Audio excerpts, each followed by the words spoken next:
All right, let's get this stream officially started. We all should be running up on YouTube and on Twitch, so welcome guys, welcome in. Hope everyone's doing good.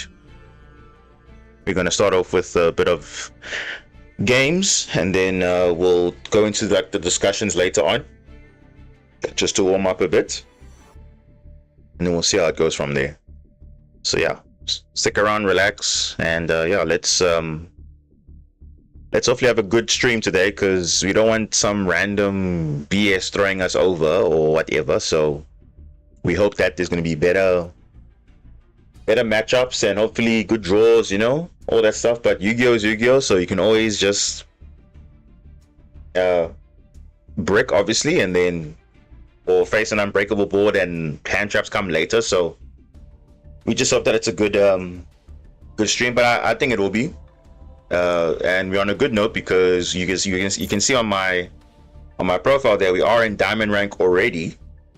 So I did play a bit off stream, and yeah, it was kind of annoying, because I can literally show you like how we got there. It was kind of insane though. So if you go back, you can see that the last stream we had was on the 11th of Jan, right? So I didn't play for about almost 4 days. And then 2 days ago, I decided to go, let me just, because I think we're like 3 wins or 2 wins away from Diamond 5. I'm like, let me just rank up, so at least we can start the stream on a good note. But then, lo and behold, just look at these stats. Like literally, we win, we lose, we win, we lose, we lose. And this is disconnects, by the way. These 0 things here, these are all disconnects. I don't know what happened, but for some reason, my momentum was just being messed up, because I would win a game, then all of a sudden I have a disconnect loss or whatever, then win again, disconnect, had a 6-turn duel, won that one, disconnect again, and then after that, then I started winning.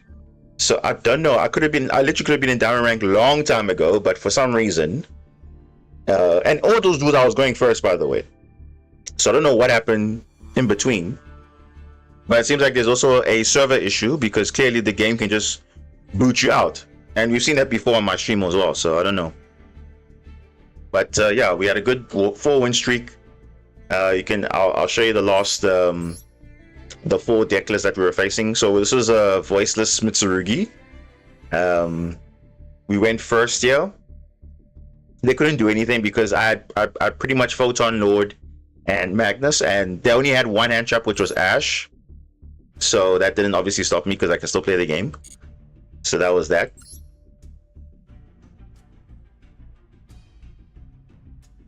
And then the second one was against Dragon Maid Dracotail. So I went second. I had Fua, so they went Parlor Dragon Maid. They sent the higher level dragon. Then obviously that's the play to go into Lady's Dragon Maid. But I had Fua lost, so I Fua lost, and then I got 1 draw off Lady's Dragon Maid, which ironically enough was another Fua loss. So on the draw phase, I activated Fua loss again, and then I got another draw because he made Dragon Maid Shiu, and then luckily I had Mitsurugi already, so I just activated Habakuri, and then he just scoops. So I was like, okay, well, I guess he doesn't want to see Mitsurugi, because I think people are just kind of annoyed at Mitsurugi, but okay, because Mitsurugi, unfortunately, whether you like it or not, as much as it's an annoying thing to play against, but it is just so resilient to boards. Like it can act as a board breaker. It can act as, you know, obviously setting up an end board. It's really versatile, the deck. So as an engine or as a deck, it's just so good. It's almost like how, you know, how can I say, Fiendsmith acts as like board breakers, but also part of your end board. So it's kind of the same. But Mitsurugi is on like another level, because you have so much push and there's many ways to search, and obviously Habakuri makes it a lot easier, but it's just really strong. So he's like, I don't want to see Habakuri again, so nope. This one here was a 1-turn duel. This was against Purely. Now what happened here, which I don't know why he held on to it, but I think it was holding on to Fua loss, or I think it was Fua loss or Imperm, but I suspect it was either Fua loss or Maxi. He made me summon Photon Lord before dropping the Fua loss, but he held on to it, and I ended up going Super Quan combo, and then he just scooped because I think he held too late, or because obviously he had a monster negate for hand traps or whatever, so it didn't really matter. But yeah, purely, I mean, I think Yummy is kind of outplayed purely in terms of power level, I think, because as much as Expert Noir is unaffected by activated effects, it's not unaffected by all card effects, unfortunately. Because if it was unaffected by all card effects, this card would have been broken, but unfortunately, it's not. So, and it does require a bit of a setup to get there. So, it is what it is. So that was turn one, or that, yeah, because I was going first. Then game 2 here, or the game on the rank up. This was against Punk, but with a bit of Azabina package. So I went second. I had Maxi. They managed to have draw in their hand, so they drawed me after, like, I think making Baron the Fleur or whatever. Then they made like a suboptimal play, but then obviously I had enough to clap back, and I was just like more resilient because I had Arbacuri again, or I small world into Arbacuri, and then after that I went Super Quant, but then I also had the Super Quant trap, which makes me untargetable during main phase 1. So his Synchro could not do anything. The Shirakusai could have gone into the Amazing Dragon, but I cannot be targeted, so even my Super Quant cards cannot be targeted, so it was kind of like useless at that point. So he's like that. He literally just scooped because there was nothing he could do there. Because I was completely untargetable main phase 1, I would have made Magnus, spun back to Shirakusai, and then gone for game. So that was kind of a GG on that. So that's how I got to Diamond rank. So it was pretty good, not too bad, and yeah, we pretty much here at this point. So we're off to a good start. So we're gonna play some games. This is the deck list I'm gonna play for a bit. We're gonna play a bit of Marincez, a bit of Super Quan, so just bear with me for a bit. But yeah, I think this deck is still kind of decent. Now, I'm not gonna lie, I haven't seen a lot of Malice lately, so I'm gonna make one change to the deck. I'm gonna drop Lancia, and then I'm going to add another Full Loss, because I think we saw in the last few streams having double Full Loss is pretty decent, I think. And yeah, I think once we get feature support coming, I think the meta will obviously change again, but for now it's fine. We could also set D barrier as well. We can also do, but we have to give up another card. So I mean, we have Impulse already, we have Imperm here, so I think we'll just leave it like that, because we kind of need everything else in our deck. So we'll just leave it like this. And yeah, that's just a major change. Having an extra Fool is fine. You could say maybe add Perilia, but people aren't really summoning from the hand as much. Once Vanquish Soul and K9 come out, then yeah, Perilia might be a meta relevant thing, especially for K9, because it kind of sucks into Perilia in a way, because their monsters summon from the hand. It's only the Lupus that summons from the grave, so, or hand or grave, but that's the only one that can play around it. But the others lose to Perilia, but it plays very well into Full Loss because they all summon from the hand, so that's kind of a good thing. So if you want OTK on a Full Loss, no problem, literally no problem. And there's only one draw from the deck. I think that's on the Noroi summoning a K9 from the deck anyway. So by that point, that's in the future, not now. So that's when that's just me playing a lot of games on other simulators. I've been playing a lot of K9 recently, so I think that's it's definitely showing how crazy the deck is. So when it comes out, I'll showcase how broken it is. So I think, yeah, we'll do this for now, and then we'll hop into some games. So yeah, let's go. Otherwise, guys, how's your weekend going? Hope you're having a good weekend. Oh, going first. That's nice for a change.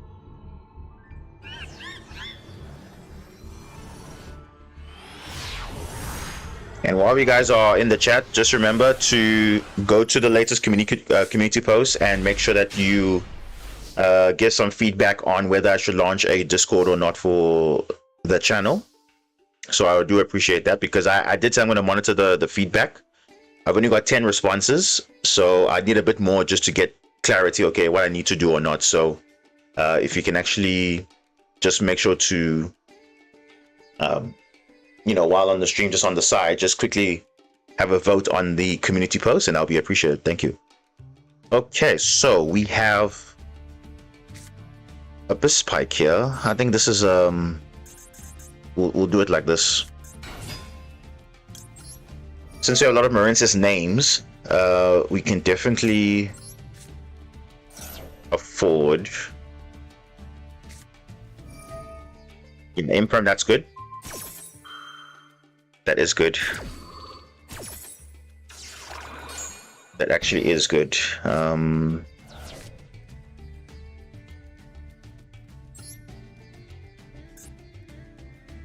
we can set a card from a deck to grave. Why not? I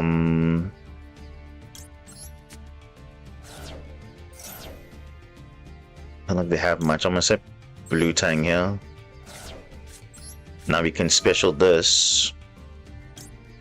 Can get rid of Seahorse. And then we got some combo here. Let's see what the hand is looking like.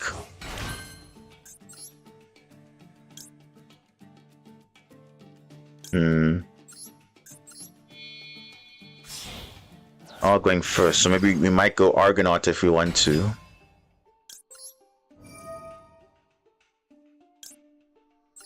Yeah, I'm gonna keep Blue Tang engraved. I'm gonna reborn it. Yeah, that's fine. Ah, you see? You see? Hand knowledge. Draw. So this is what you do when you know you have draw in your hand. You do not search dive because you literally have enough extenders anyway. So this is what we're gonna do. We're gonna, and they're playing Yummy, it seems like. So that is good information. So you see, I'm not gonna search dive here because I do have enough extenders anyway.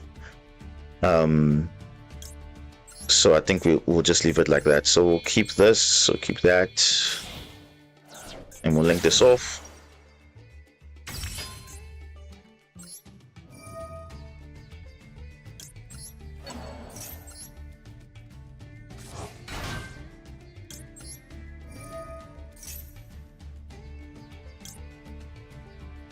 Yeah, I'll just send Basil, why not?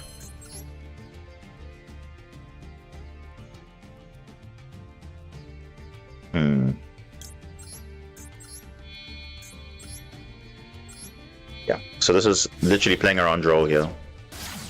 Literally playing around it. So even Blue Tang, as much as you want to add it, it's better not to. Because it's tempting, but rather not. Because it's going to obviously force draw, and you don't want that to happen. So rather, we just play around it. Because now we know it's there. So if he draws now, it doesn't really matter. Our combo's over. Yeah, it's a bit of a waste. Yeah. We kind of got everything we need. So all we do is just link this off and we're done.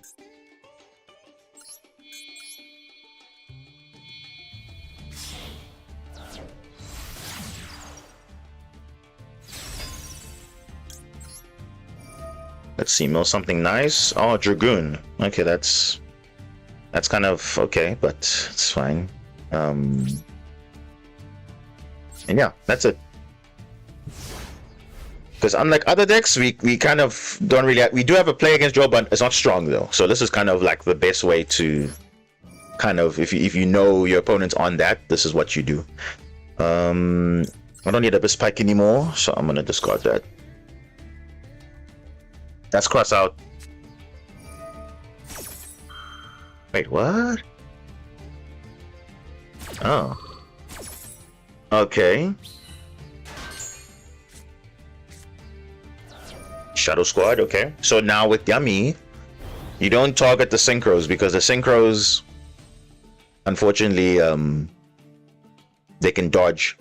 So we have to like probably negate the Cup C most likely. Kagari, yeah, that's fine. That's fine, you can. Or we can negate Snatchy depending on what's happening, but we'll see. We'll see what happens. I mean, it is a combo Sky Striker, so he's not. I mean, he can literally synchro with us, so it's definitely possible there.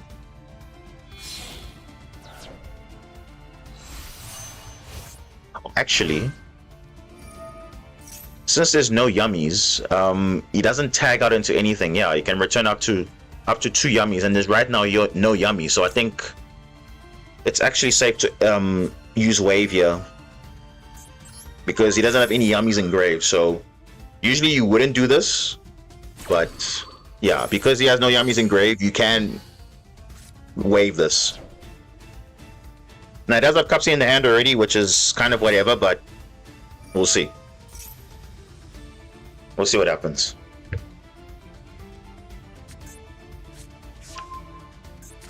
Obviously going to add surprise, of course, and then you'll see he'll probably make a board. We'll see what happens. Now he may have OTK, but we'll see.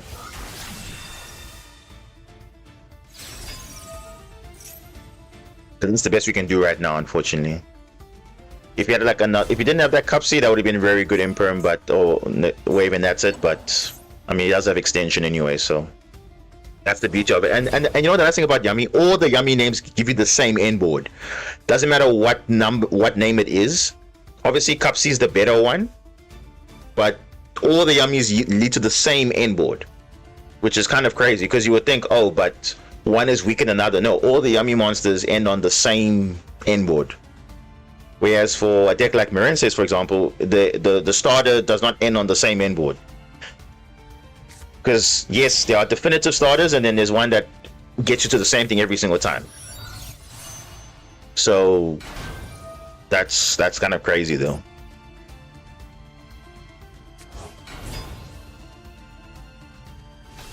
And on top of being just one card normal summons, they're also extenders as well. So it's kind of crazy.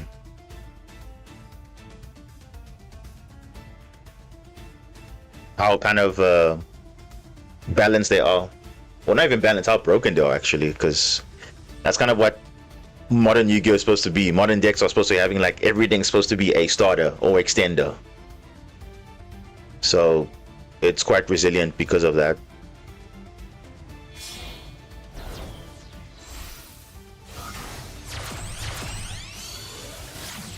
Spread off.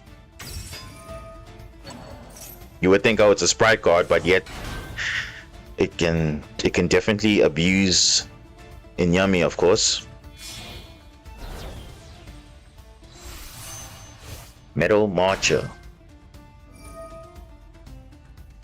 He's probably just setting up a board.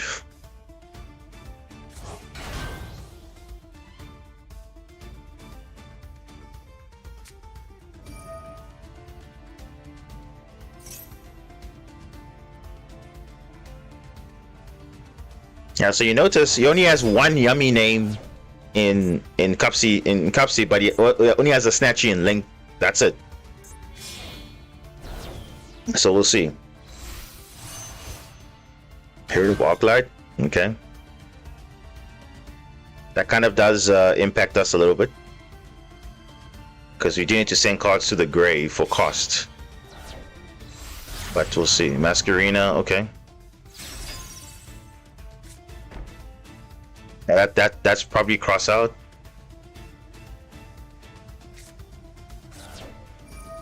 Yeah, it's cross out and the Aquaria. Okay.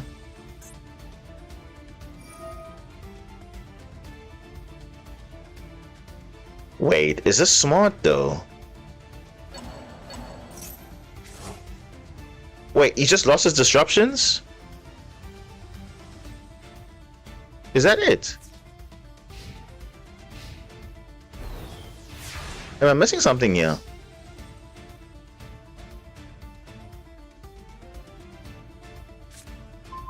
Trainer. Okay, we can. I'm literally so confused. I'm just wondering, why did he return back his Snatchy, and I understand the Snatchy, but the problem is his disruptions are gone because he reborns what? Nothing. Because this is the card you enable to synchro summon on your opponent's turn. It's not the other card. So, like, can you see the chain of thought there, guys? I mean, clearly, he shouldn't have even activated the minion. I mean, yes, I understand. He actually drew both field spells and he played the one. I don't know why he decided not to. I don't know. It's kind of wasn't the correct play, I guess, because literally he has no interruptions. Only Herald of Arclight and what? Masquerena, but we can play through that. That's not an issue. We have Extendo, we have back and follow up in Graveyard, we have, if we get rid of Herald of Arclight, that's not a problem. But he's lost his, why did he return his Link 1? I don't understand. And it's funny because you can target 2 Yummies in the grave. You can literally target the 2 Synchros. Wouldn't the 2 Synchros be better? Because at least it will guarantee, okay, you can summon Snatchy and a Cupsy on your opponent's turn. You can synchro into, you know, you got options. And worst case, you can summon Cookie, Yummy Way, Yummy Way can bring back Snatchy again and Cupsy. So you have more ways to synchro. I don't know why he's doing it that way, but okay. I guess he kind of messed up because there's no disruptions on that. From the Yummy side, that is. Okay. Interesting, right? So he scoops and Shane knowing that he messed up. I mean, how do you mess that up? You could have literally targeted the 2 synchros if you wanted to. Because your Link 1 is actually the main interaction there. If that makes sense. So I don't know. What do you guys think about that? Because I feel like he definitely misplayed there because he just lost his interaction with Yummies from returning the Snatchy. Ooh, okay. Okay, this is kind of alright, but we'll see what he has. Oh, okay.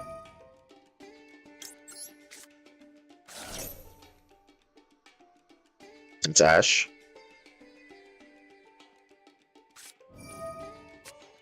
Dude. Okay, so luckily I already have Dragoons, but I would have waited the Ash for this Shadow Squad. Oh, we got Fua? Impulse. I mean, is that smart though? We'll see. I mean, I still got extenders, so that's not bad.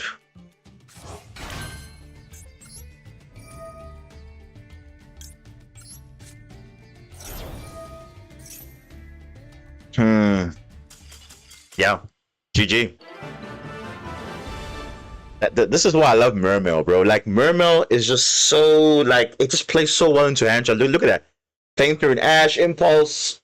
If you got extenders, like, you just keep playing the game. I would have added Poseidra, sent the Prince for cost, Reborn Dragoon, have 3 bodies on field, make a Link 3, and it's better than nothing, right? But it's Mermail, so. Let me just have a look and see what he's playing. Oh, wow. And you know what's funny? I just took out Lancia and now I'm seeing Malice now all of a sudden. That's crazy though, isn't it? I just took out Lancia and yet now I'm seeing Malice all of a sudden. So what is going on now? Malice, unfortunately, with all the crippling it's had, it's not as powerful as it used to be. Yes, it is powerful, but it's not as consistent as it was. And I think that's what it was lacking. Well, it wasn't lacking before. It wasn't lacking power level because it was very consistent back then. Even though you hit certain cards, it was playing max copies of everything and all of that. But yeah. Oh, what is this? Going second. What? Only thing we have is Impulse. That's all we have. And we're playing against Mathmic. What are the chances it's Mathmic Malice? Now, you know what I'm gonna do? I'm gonna wait for when he summons the Adignus to ally code talk, then I'm gonna negate everything. Because negating early, I realized doesn't really add anything to combo. Because you could be on Malice as well.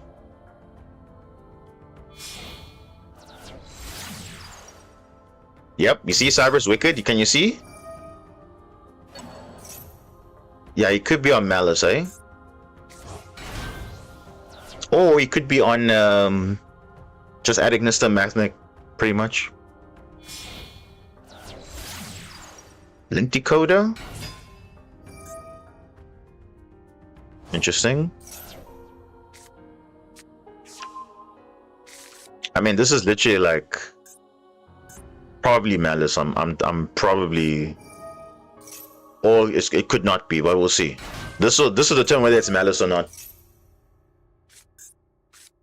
Yep, you see it's Malice. So I'm gonna wait for the ally code, then literally his whole field just stops. He hasn't normal summoned yet. How crazy is that? Hasn't normaled yet. Yeah. So now they're playing the Mathmic engine because it gives them how many bodies? 1, 2, 3. So you see, impulsing early didn't make sense because they still have extensions regardless.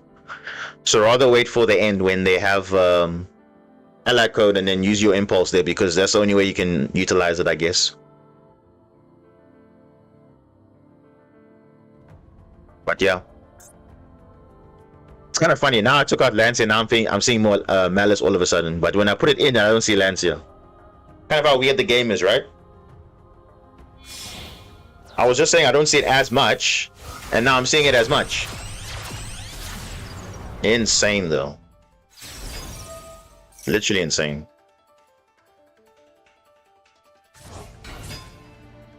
Funny how the universe works, eh?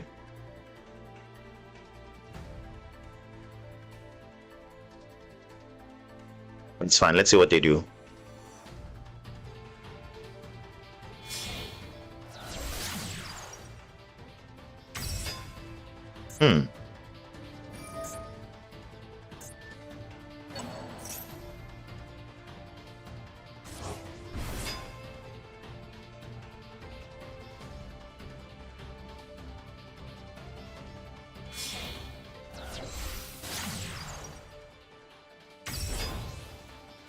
White binder, okay.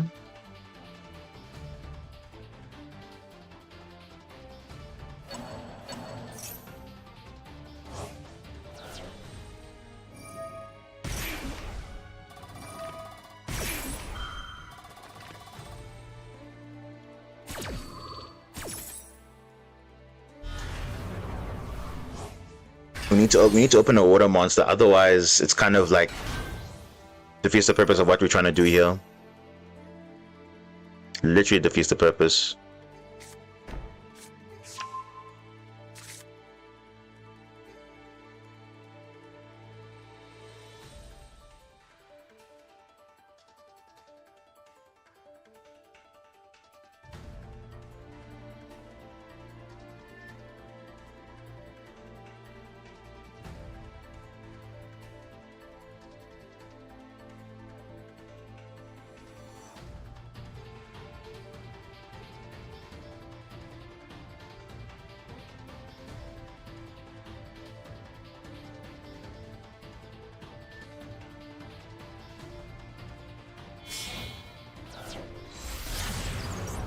All right, there it is.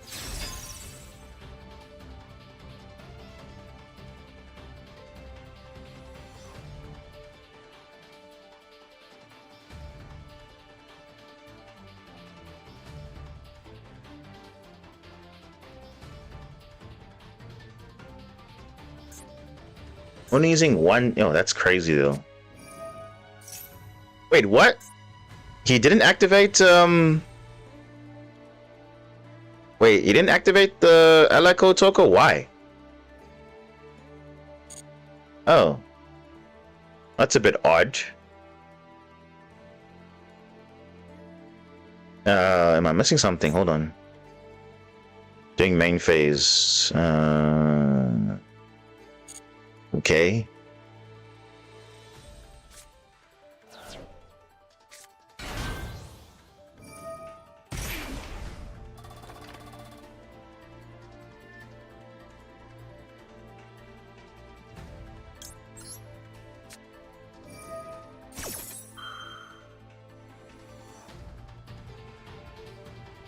He has to negate that. If he really wants to draw 2, he has to negate that. But why would he though? I thought he would just summon this loss, but I guess he's summoning it early. Now that he has a card pointing to it, I guess, but that's a bit weird though.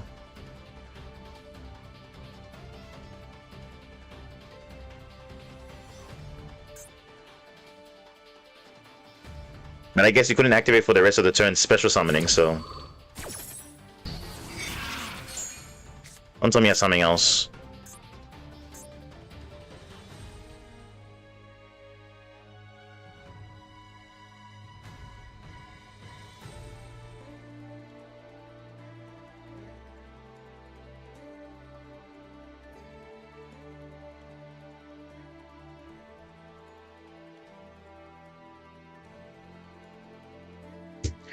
So you're telling me I need to bring back Lancia again in case I face Malice? Because honestly, no one's thinking about Malice right now. Lingeribo? Okay. Ah, come on, game. Now you gave me full loss now? Like, where was this earlier? Come on, game. Are you kidding me? I could have at least... I could have fooled first, and then at least if Dominus Impulse resolved, then it's fine. But now I can't use it. Oh, wow. Now I have to scoop now because I have no other plays. That's kind of crazy though, right? Wow. What are the odds? That's such a weird line though, but okay. So weird. Hold on. It literally feels like the same deck we faced, but it's just different. Damn, okay. It's fine.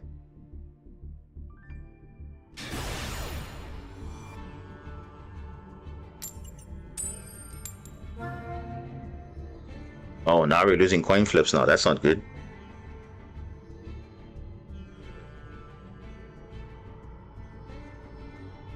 Oh.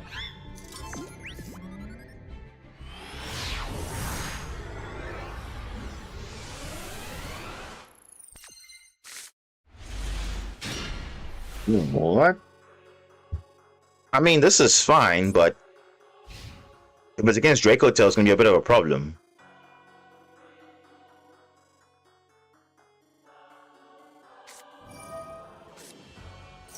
Fiendsmith could be literally anything.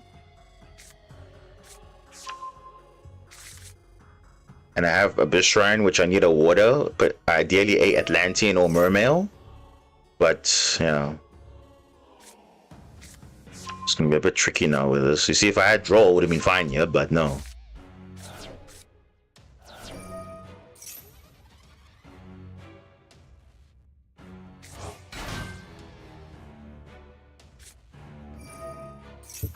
I might.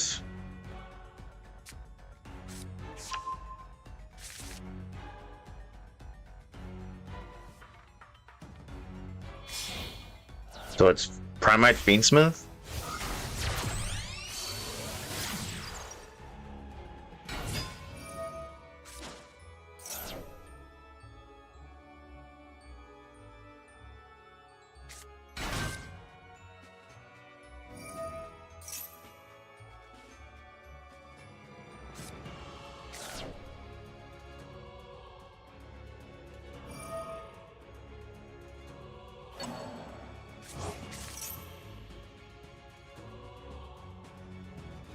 Nox, welcome.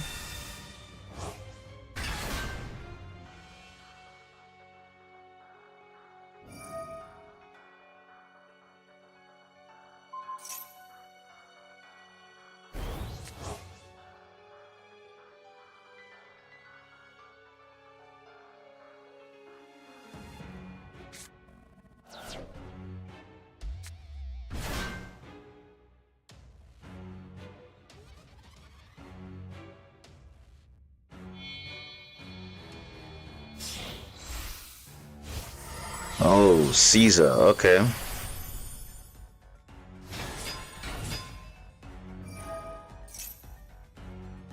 Probably gonna set Joby most likely.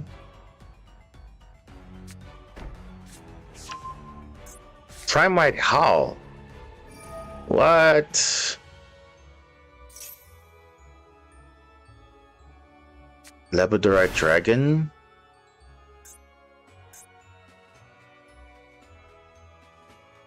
If I had Nibiru, it would have been fine now. Erratic Seal. Huh. Okay.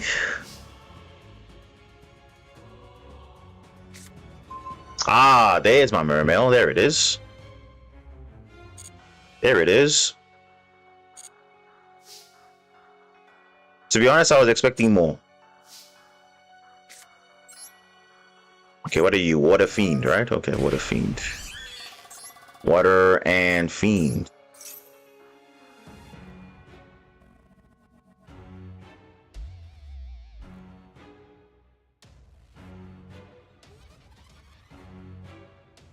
I was expecting Joe Beam, but I guess not.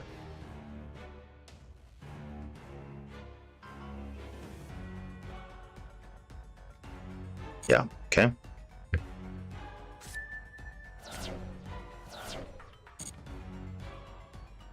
Alright, let's start with the Marince's place first, and then we'll take it from there.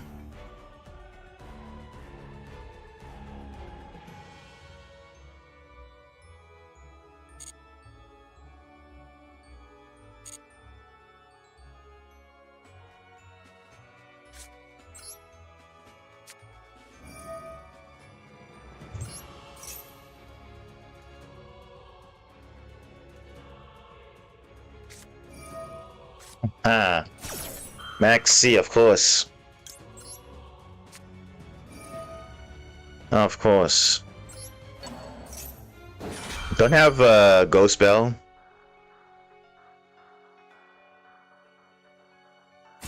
Yeah. Okay.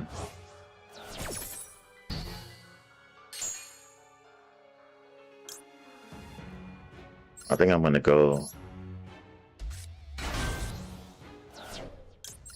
Well, anything that destroys, right? No. Let me have a look at this. What does Primate Howl do? During your opponent's turn, you can take control of an opponent with higher attack than that monster. Oh, okay. And what that monster has? 0. Oh, okay. So it's gonna take control.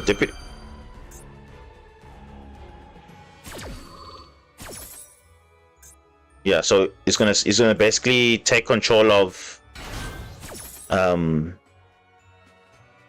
the deputy. Like, no, okay, no. Okay, we're gonna go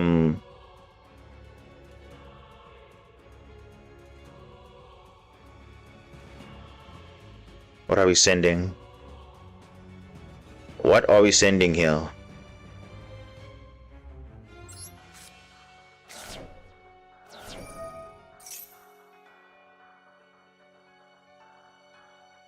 Actually, I'm gonna use the normal summon again, because we do have a play around it.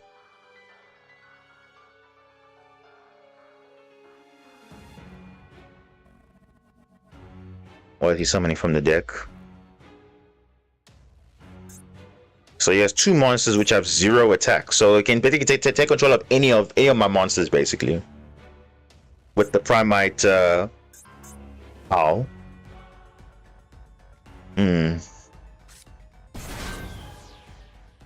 Real Drake. That's smart though. Yeah. So that's kind of fine. We can deal with that. The only question is, does he have Ash though? Don't think so. No, doesn't. Doesn't have Ash.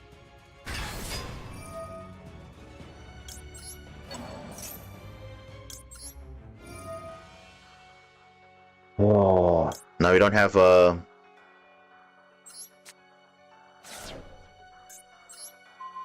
you need Deputy to go away.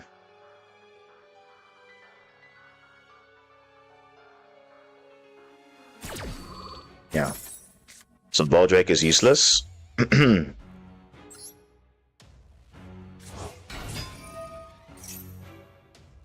is activatable?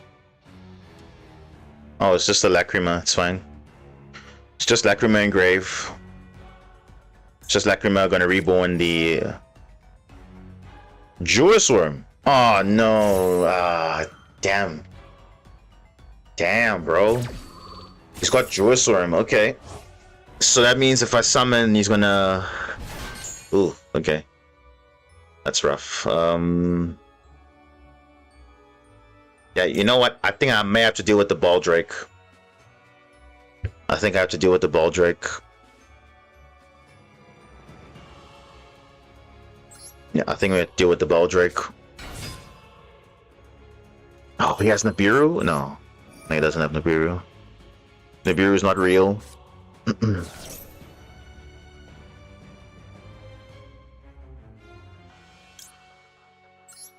Yeah, we'll add Atlantean.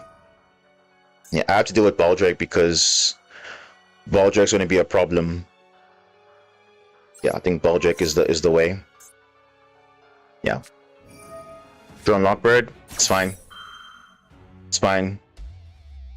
I might even OTK under this, we'll see. Of course he got Troll. We'll see, we'll see, we'll see, we'll see.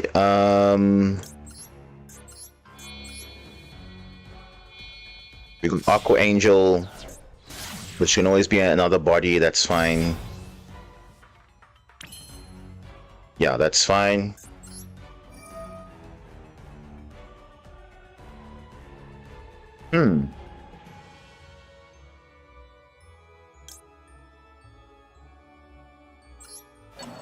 Yeah, I think this is fine. I just want to see what the last card is.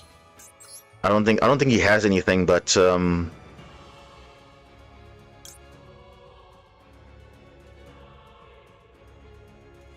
can't banish anyway, so it's like whatever.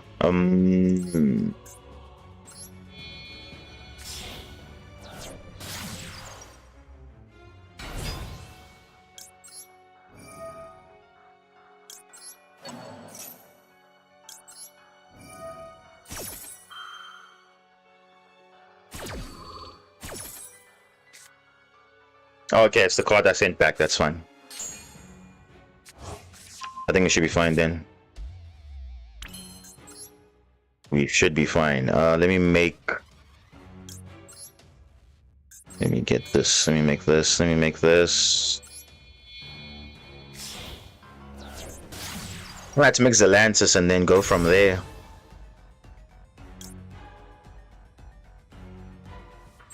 I mean, I can add back a card in the grave, why not?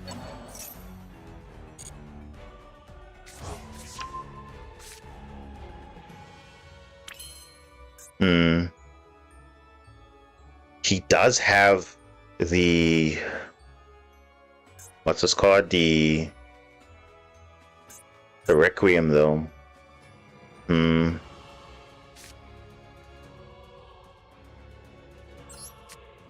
That's a gamma we need to take.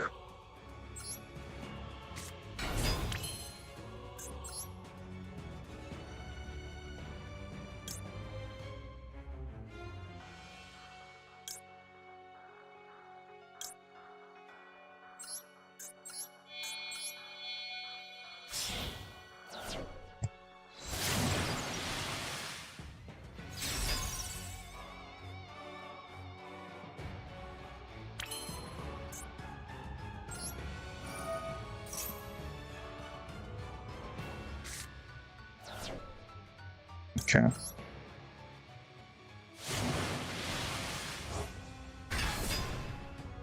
It should be lethal. I think so. Let's see.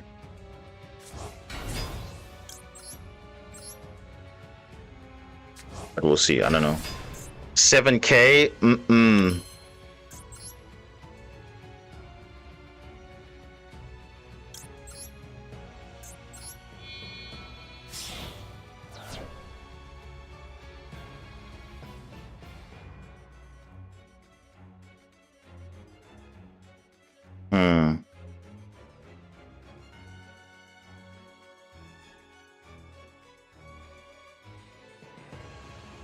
I mean, it could be lethal, but I don't know. He's got that lacrima though, which is going to be a bit of a problem. Hmm.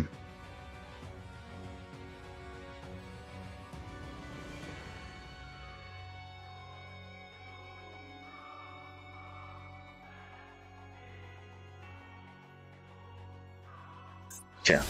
Let's just see what happens. Maybe we get an extender and then we're good. I don't know.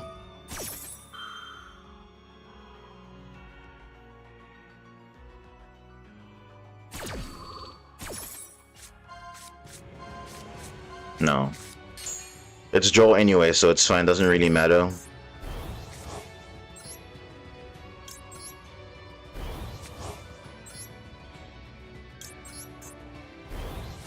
Because obviously this is lethal, but it just depends what yeah.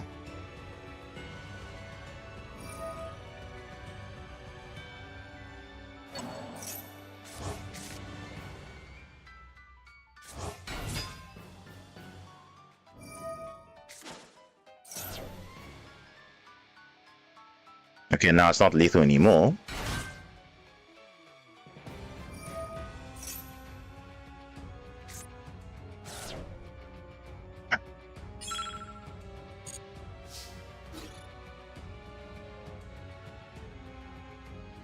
Yeah.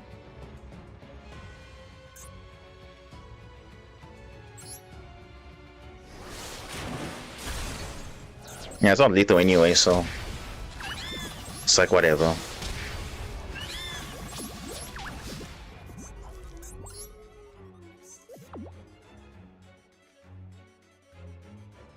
Hmm.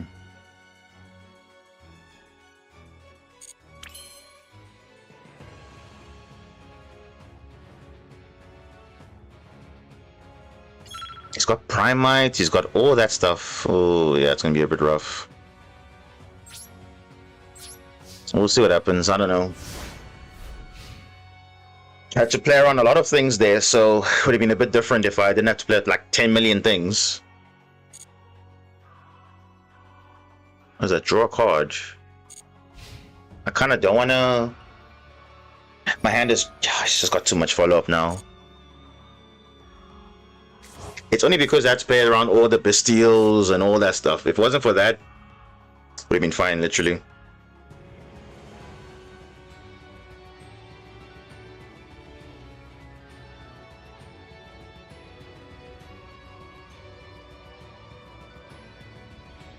They'll probably use Fiendsmith first, and then Primite, and then, yeah, it's just a back and forth, yeah. And obviously, I didn't make, what's this card? Coral Triangle.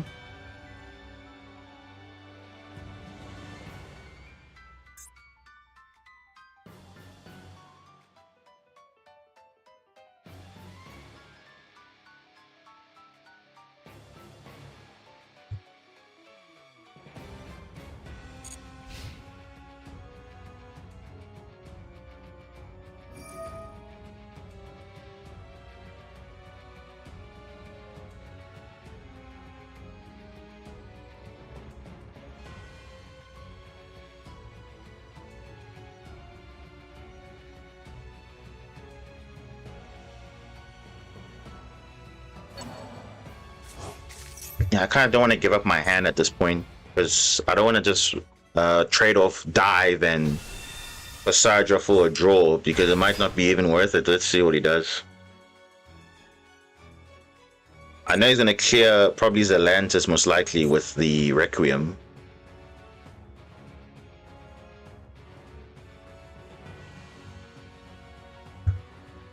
Let's see what he does.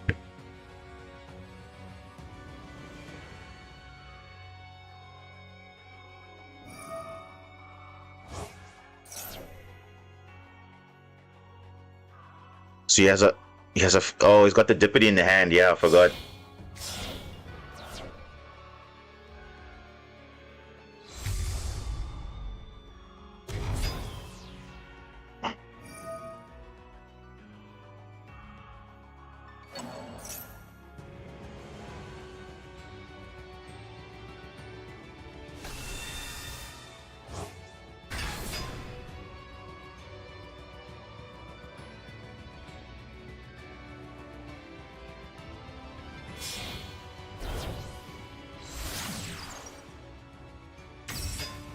He's gonna make a big Desiree, I think.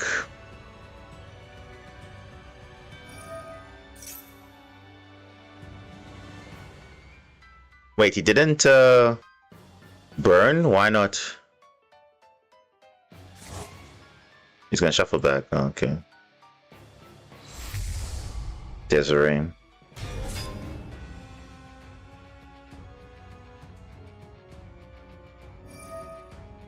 Oh, so that's his play. Just making a Desiree. That's it. Huh.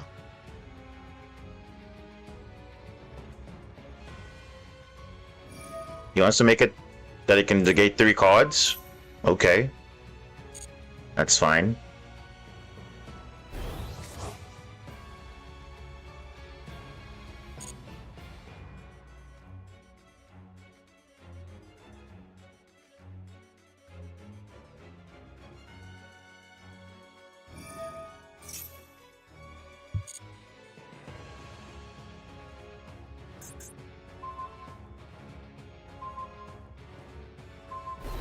Bro, what?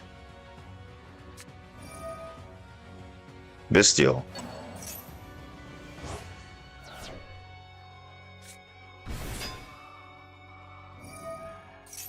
But why would you negate this, though?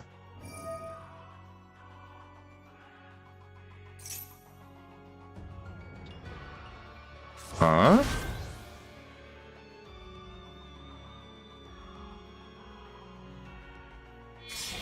Oh, Chaos Angel. Ooh. But he can't activate, though. He can't activate. Bro, did he forget? He can't activate. Oh, okay, well. Alright. That's fine.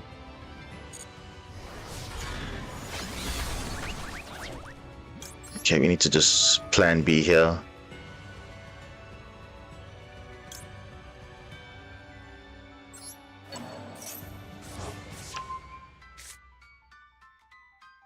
You have to clear the Lances. That would be a mistake to keep it on field. Yeah, exactly.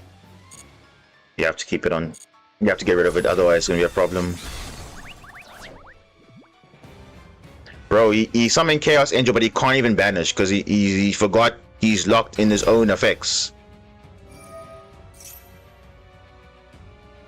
And also... Prime Might, there it is. But he controls no normal monster, so how is he...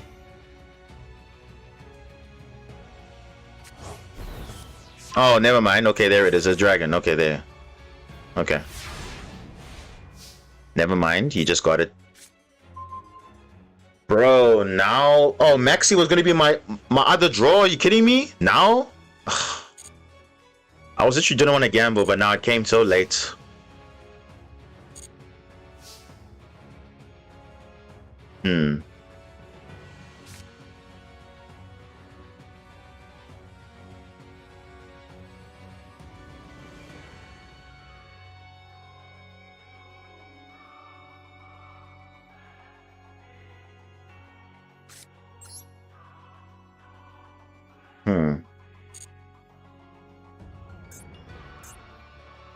Made with light and dark, so cannot be destroyed by battle and unaffected.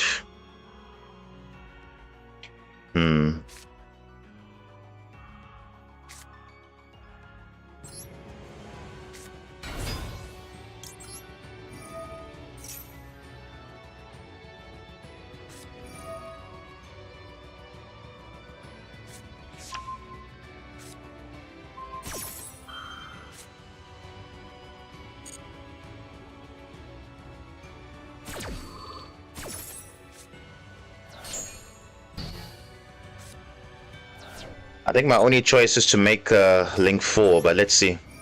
Let's see what happens. I think we still have a chance here. He only has one more set of disruptions, yeah?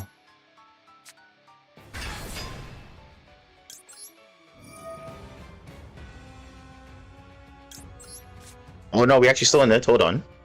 Hold on. Let me return that.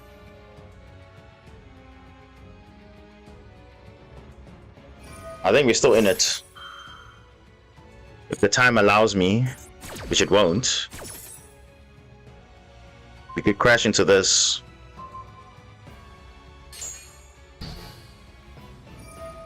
Yeah, I think this is fine. We'll just see. Yes. I don't think I'll need Maxi right now. I don't think I'll need it. I don't think I would need it.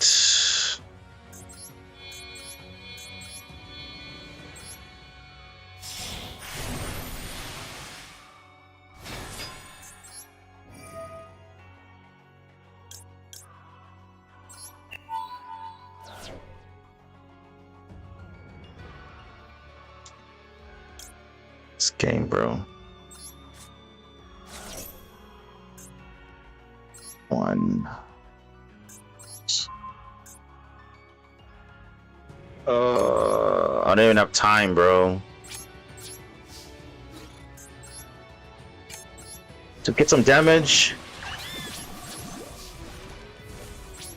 Damn, I don't have time, bro.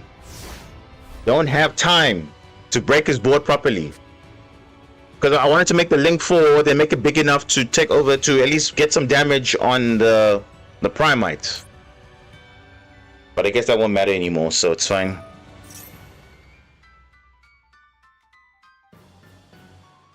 Oh gosh.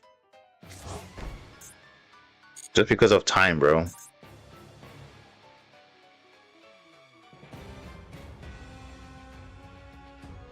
I mean, worst case, I mean, I get monsters back, but the problem is Duel Beam is coming next turn, and I don't have any other play, though. Live with the right dragon. Okay.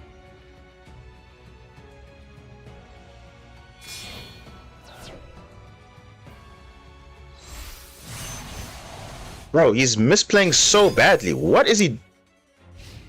Oh, he's not. Never mind. Never mind, he's not. Bro, you can't even activate Baron de Fleur because it's negated. Are you kidding me? Oh my gosh, this guy is just misplaying, bro. This guy is hard misplaying. He's literally misplaying. And the fact that I'm losing to a player like this doesn't make sense. Like, he's literally just... Yeah, he can next turn, but the fact is he could have literally negated the activation of this card resolving. He could have negated that and it had game, but he decided not to. So he could have won the game, but he just now prioritized this, and then now he's locked into activating his special summon monsters for the turn. I mean, next turn is whatever, but the fact he could have got game this turn. That's the point. I mean, he's probably still going to win anyway, but still. Oh, cross out. No. No. I need something that's...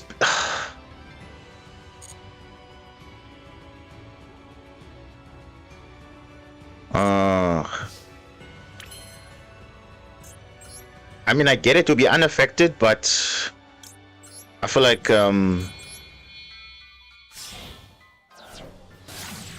he's just getting me back into the game very slowly, though.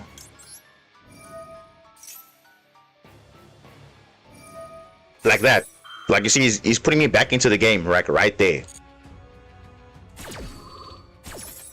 So, I don't know. Is that a good trade-off? I don't think so.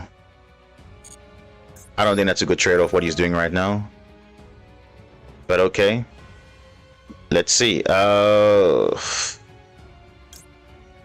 have any targets? Nah, I don't have any targets.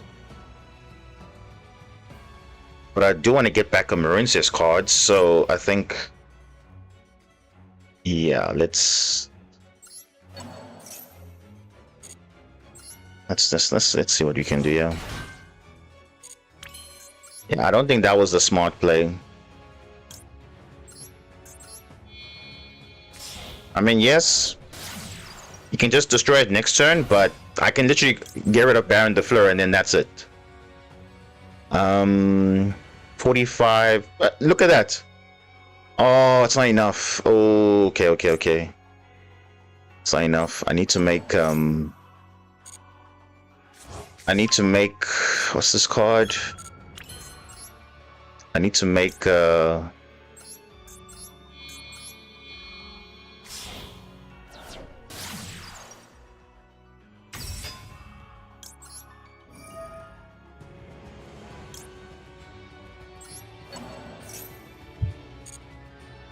let's see what you can do here.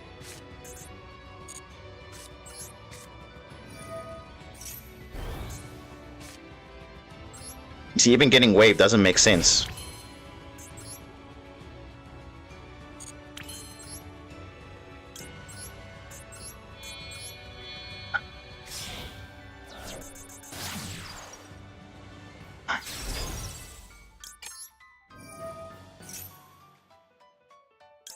Bro, again, I'm literally under time, bro. What is this game, bro?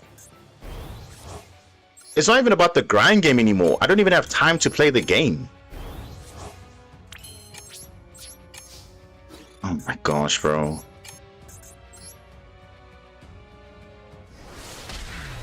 My goodness, holy moly, bro. What a game.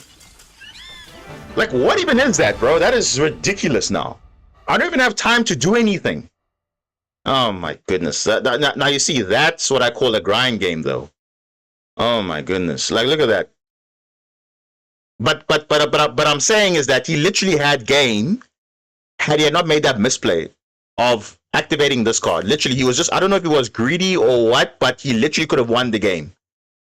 If he had just if Baron de Fleur was not negated because he used the effect of Lordy Load, which says you cannot activate the effects of Spirit Summon monsters. He decided to Synchro Summon, which I get it, it's fine, but Baron de Fleur was negated. He could have literally negated the Poseidra reborning 3 monsters. If he had negated that, he would have won the game. 3k for game. I had low life points, but he decided not to. He decided not to do that, and then that actually cost him the game. Actually, because what did I say last turn? I needed to make a link 4. For me, I say that's a misplay because he did not understand how Lordy Load works, and he's not understanding that using this effect locks you into activating your effects. So I feel like that kind of cost him the game. I think so. He was going for grind game instead of taking probably, but I think it was a misplay. I don't know. For me, that looks like a misplay because you could have literally said, okay, wait, I need to. Yes, your Chaos Angels making your monsters unaffected by monster effects and can't be destroyed by battle, fine. But I'm trying to make a link 4 that can crash over your monsters, and you can't. Your Chaos Angel will do nothing. So I feel like he could have done it differently. I think so. What he should have done, which I think would have been the correct sequence, is use Chaos Angel, crash into the Poseidra. Yes, it will come back, but at least you get Baron de Fleur on your turn, you destroy something, then the field spell will not be on field, you will negate something else. Then the pressure would have been reborning an enemy instead of something else. I don't know. But still, I think that changed the whole duel, and look at that, I just came back, so I don't know. Yeah. But the thing is, I actually technically would have had game last turn, but I didn't have time to make the link 4. So I only could make the Poseidra to spin back the Desiree, but still, I don't know. Because obviously I can't spin that Chaos Angel, but still. Dude. I tell you, these games, it just goes to show, like, sometimes it's not even about, like, what's going on. It's just about understanding game states, because you just have to. So, okay, yes, sometimes you have to be a bit greedy, yes, but you also don't know what the opponent can do. And that's what happened here. Literally, you didn't know what I was doing. Like you're saying, you're not paying attention to the field, but I don't know. But okay, what a game. What a game. Zero, what's up? What's up? How's the tummy meta? Oh my gosh. Is that recording it now? Not the yummy meta? We had a yummy player. They literally misplayed as well because they spun back their disruption and they scooped in shame. Like, bro, you can't teach that. You have to know how your deck works, unfortunately. So, but okay. Definitely most consider all possible outcomes. Yeah, you have to. You have to, bro, because it's not, it's not over until the last life point is dealt with. And if it's not dealt with, you are still in the game. Even if it's 400 life points or 100 life points, you're still in it. Let's just have a look at this guy's deck, because this is something to be studied, though. Because look at that, this is literally anti-meta technically, because you got Retaliating Sea for Draco Tail, you got obviously a lot of hand traps, Bestials, even got a anti Lunar Light, Mech Knight Crusader Abramax. Most likely you're gonna link it up to Masquerena. So Lunar Light can't kill this card because you will lose. So this is your anti-Lunar Light. You got anti-meta, like you got everything. This deck is designed for the meta, basically. And yet we just beat this because of not understanding how this card works and taking advantage of it. I'm like, okay, cool. I'm allowing him, but they don't know what the cards do, which is also probably in my favor. But I mean, he tried. But imagine out grinding the grind deck. This is literally a deck that is supposed to grind for long turns. This is like crazy though. But yeah, I kind of took a break yesterday because I hit Master 3 with Yummy. I hit Master 3. Yummy and Draco strictly is bad. Wait, so you're saying you made Master 3 with Yummy? Or you're saying you're saying Yummy and Draco is bad? Because I think Yummy is actually quite strong right now. To be honest with you, I think it's quite strong. Any variant you look at it. But then again, if you know what you're doing, I always say, if you know what you're doing, it's something else. Hit it with Blue Eyes. I mean, again, Blue Eyes it's strong. Not gonna lie, it's strong, but obviously people are not favoring it because it's like, yeah. Every season Master 1 Blue Eyes. Respect to you, man. Respect to you. And Blue Eyes is only gonna get better in the future, so only gonna get better in the future because they keep releasing more support for it. Oh, we actually get a decent going second hand for once, Joel and Fua, so we can decide what's better. We probably have to draw here. What is this? Probably Heroes. Oh, what? I don't know. We'll see. Any warrior. It could be literally anything. Oh, no. We have to draw here. Oh, no. We have to draw here. Definitely not. You call by that, I'm gonna Fua. Yeah. No, I'd rather take draw over Fua loss because you can still kind of make plays under that. Draw will kind of slow down a little bit. Yeah, there we go. You see? As I said. Give us no, that's not what we want. We don't want to see that.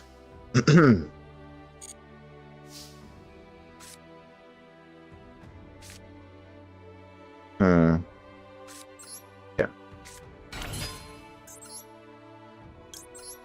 We're going second, so you have to be a bit conservative, yeah.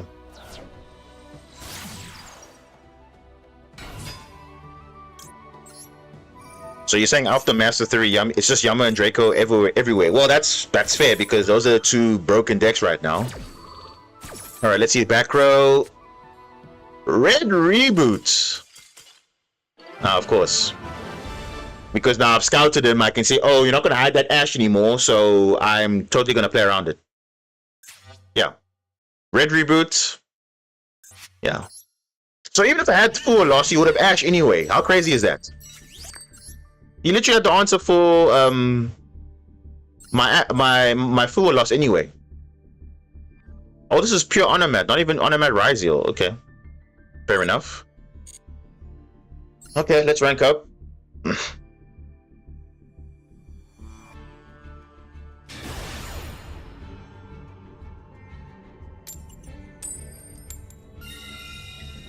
But like I was saying, unfortunately, MTS, that the reality is you have to prepare for what the meta is, and everyone's sitting on Draco Tail mainly, and Yummy to an extent, but it's mainly Draco Tail while they're running Red Reboot. So I don't blame anybody. Oh, come on, bro. This is going second hand. What is this, bro? Oh my goodness. And we don't even have an Atlantean to discard, so I don't know.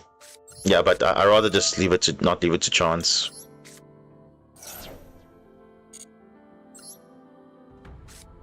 Damn.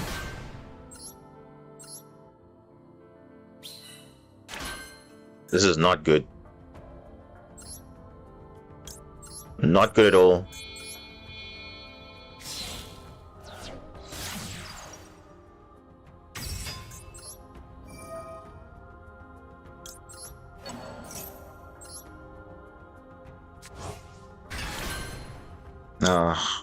Of course. I guess this is the best I can do. Yeah, I know, right? The rank up games is always funny. The suboptimal play or no play at all. This is okay-ish, but it depends who I'm facing. It really does.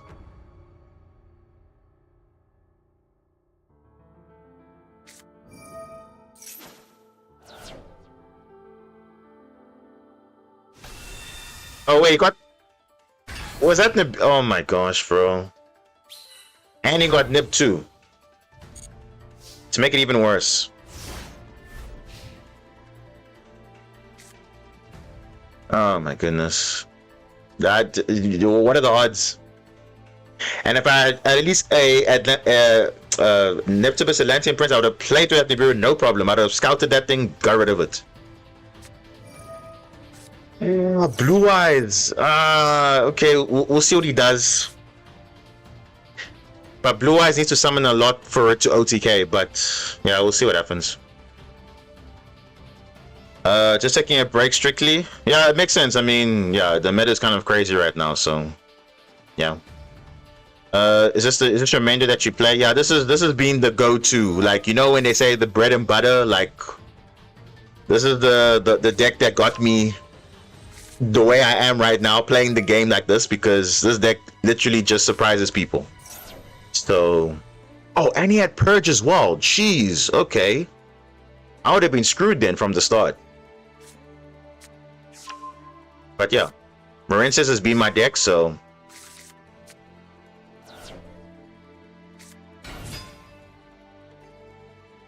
you don't know who to vote for now? Oh, bro, it's just Blue Eyes, bro. Don't worry. It's just Blue Eyes, bro. We're all okay with Blue Eyes, but obviously Blue Eyes can feel a bit unfair. But it's Blue Eyes. It's an anime deck. It's respectable, but it's a little bit too broken, I must say. Not gonna lie. But let's see what happens. Do they have combo for lethal? Little Knight. Little Knight.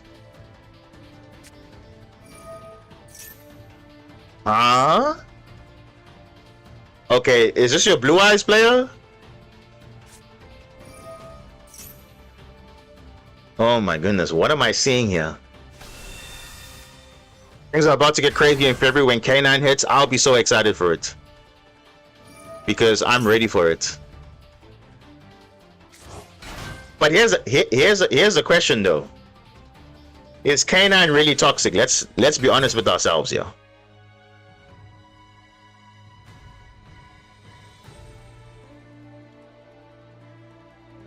Did he use one of these already? I think he did.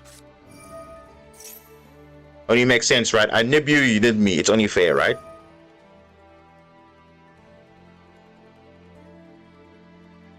Kind of, yeah. I don't think K9 is toxic, guys. I don't. Given the other two decks are kind of like ridiculous. If you look at K9 on its own, it doesn't do a lot.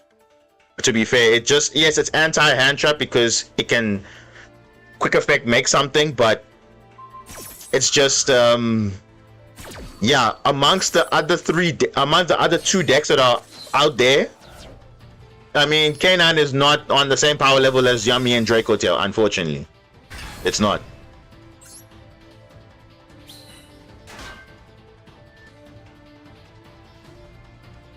Yeah, you see, you said K9 Vanquish Soul, not pure K9. Pure K9 is fine.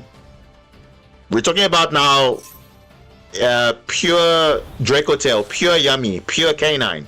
among the three, pure K9 is not as strong compared to K9 Vanquisher, obviously, because that's obviously, you know, I don't know. Ah, there we go. There is our starter. There it is. I think we should win the game now, I think. Better Duster, yep. But he does have the... Oh, no, he doesn't. He doesn't.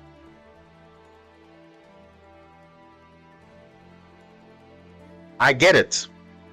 I get it. People are only going to run K9 Vanquish Soul because that's the deck that benefits more from it. Because, let's be honest, Vanquish Soul, even with the new support that they got, it's good. But with K9, it's more broken, yes. But it's just that. The same way I'm going to be playing K9 with other decks too, is because it's K9 as an engine is good. Because I think it's compared to, you know, the three decks, I think the engine is quite versatile, I think. What Blue Eyes board is this? I don't know who sending him to the Shadow Realm. Bro, I don't know who this guy is, but he's not playing Blue Eyes properly. I don't even know, making Little Knights in Blue Eyes? Bro, we just win the game right now. I'm not even kidding.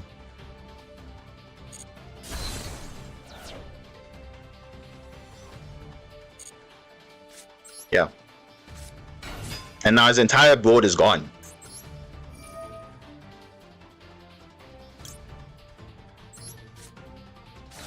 Alright, let's make combo. If he doesn't scoop, I'm making a crazy board. So whether he likes it or not, I'm winning the game. Whether he likes it or not. Now, unfortunately, I don't have a great hand here, but we can make it work. Yeah, we'll just go for the normal combo, I guess. Because we don't really have a field here.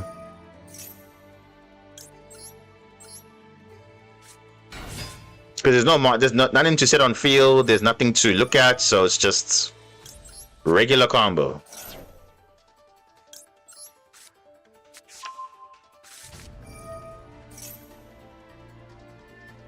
Yep.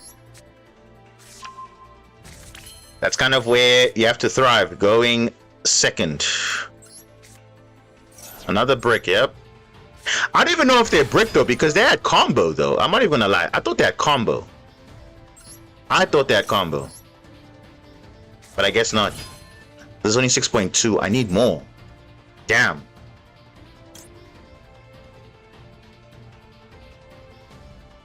Wait, I think I can get it. Hold on.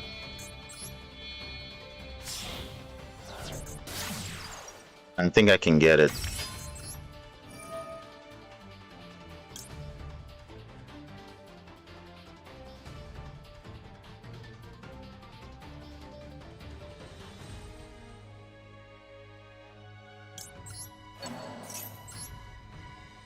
That's fine.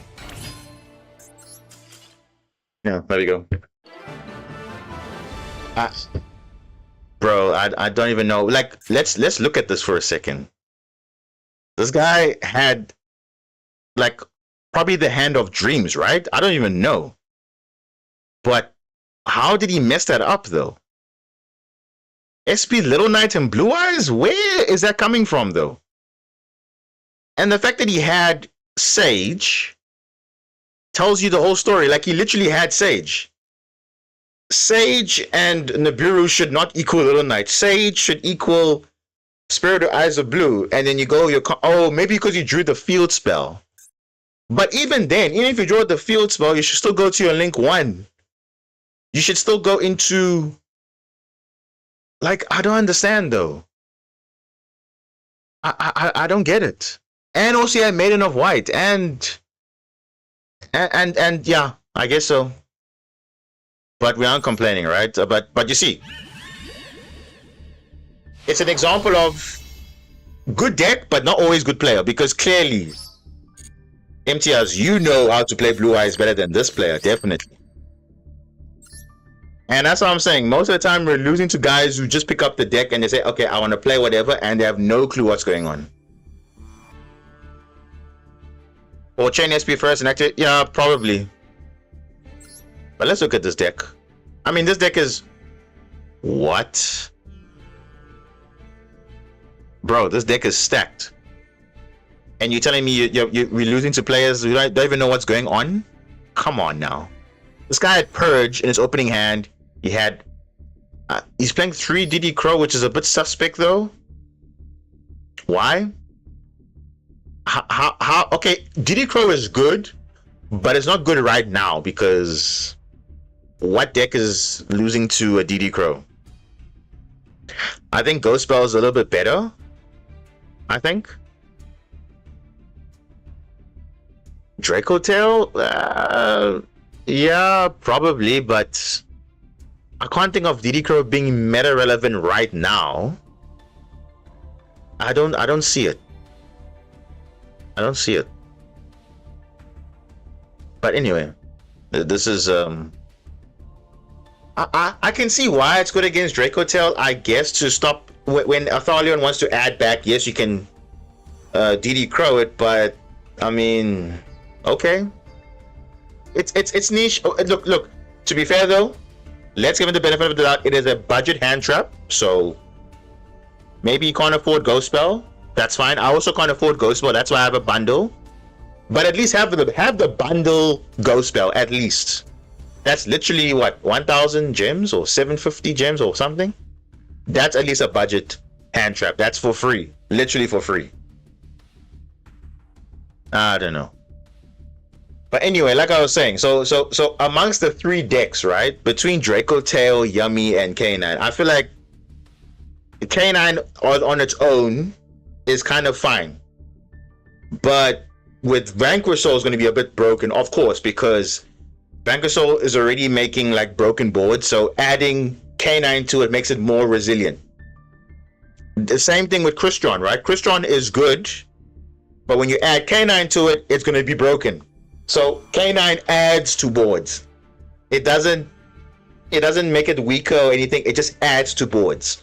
So you're going to see when Vanquish Soul comes out, they'll be playing it obviously with K9 because it adds to their board. It adds them to be more resilient. The same way Yummy prefers playing it with other variants, because we know pure Yummy is good enough, but it's not resilient to almost every other disruption in the game. So you want to bait out other things, and that's it. But okay. Let's see. Exactly, they need to hit those cards immediately, and plus we'll see Crystron K9, which is kind of dope. That's what I'm saying. When K9 comes, you're going to be seeing a lot of other decks. So you might say, oh, K9 is bad for the game, but what it does, it actually brings back old decks back into the spotlight. So you'll be seeing K9 Crystron, you'll be seeing K9 Vanquish, you'll be seeing K9 even Cyber Dragon, K9 Sharks, you'll be seeing all these variants of K9. Even K9 itself will be played in Yummy and Draco Tail. That's how broken K9 is. As an engine, it's quite strong. And it's very, and you don't even need to play a lot of cards. You can just play like a few cards, but the end board does so much. K9 Amazoness, you can literally play anything. But the only deck that's, I would say, to play K9, you have to have a deck that plays level 5s to get the real benefit. So if your deck is kind of playing level 5s, you can obviously run K9 because it loves to play level 5s. Does it lock you into Xyz? No, it doesn't. The only card that locks you is Noroi, and Noroi locks you into only summoning K9 monsters while that monsters that you summon is on the field. But otherwise, the K9s just say you cannot Xyz summon it for a Xyz summon of a light monster. That's pretty much all that it says. So other than that, you can use it for link material, you can use it for anything, but I think you cannot Xyz summon light monsters.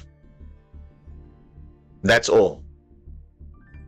Because if you use Joku's effect, if you use Noroi's effect, I'm gonna spend all of this when they officially announce it, when it comes out, just to show you how the cards are, because I actually have replays already lined up playing against such Vanquish or K9 and seeing how we fare, and also other decks too, showing how all the cards interact. But it's broken. K9 Cyber Dragon is also good as a going second strategy, also going first as well, but I think the deck that really benefits, which will stand out, will be Vanquish, of course. But that depends if Konami wants to drop everything. So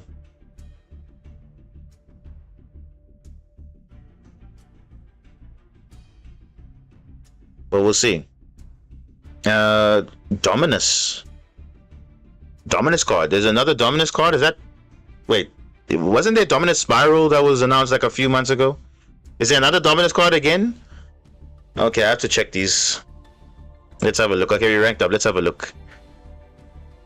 K9 S-Force is possible. K9 Archmage. Yeah, like literally anything with K9 is pretty much possible, provided you you know, don't accidentally lock yourself out of summoning, but it's there. All right, let's have a look. New Dominus. Okay, we'll look at it now. Actually, do you have a Marensis with all the other Ice Shape monsters? No, just Ron Adrian. You don't actually need the other Ice Shape monsters. I think in the early days, yeah, you could, but Ron Adrian was announced, it was way better. So I'm actually looking forward to Forbidden Crown. I think everybody is. It's basically like Dark Rune no more, Forbidden Droplet. It's so many cards in one. So it's very good going first and also very powerful going second.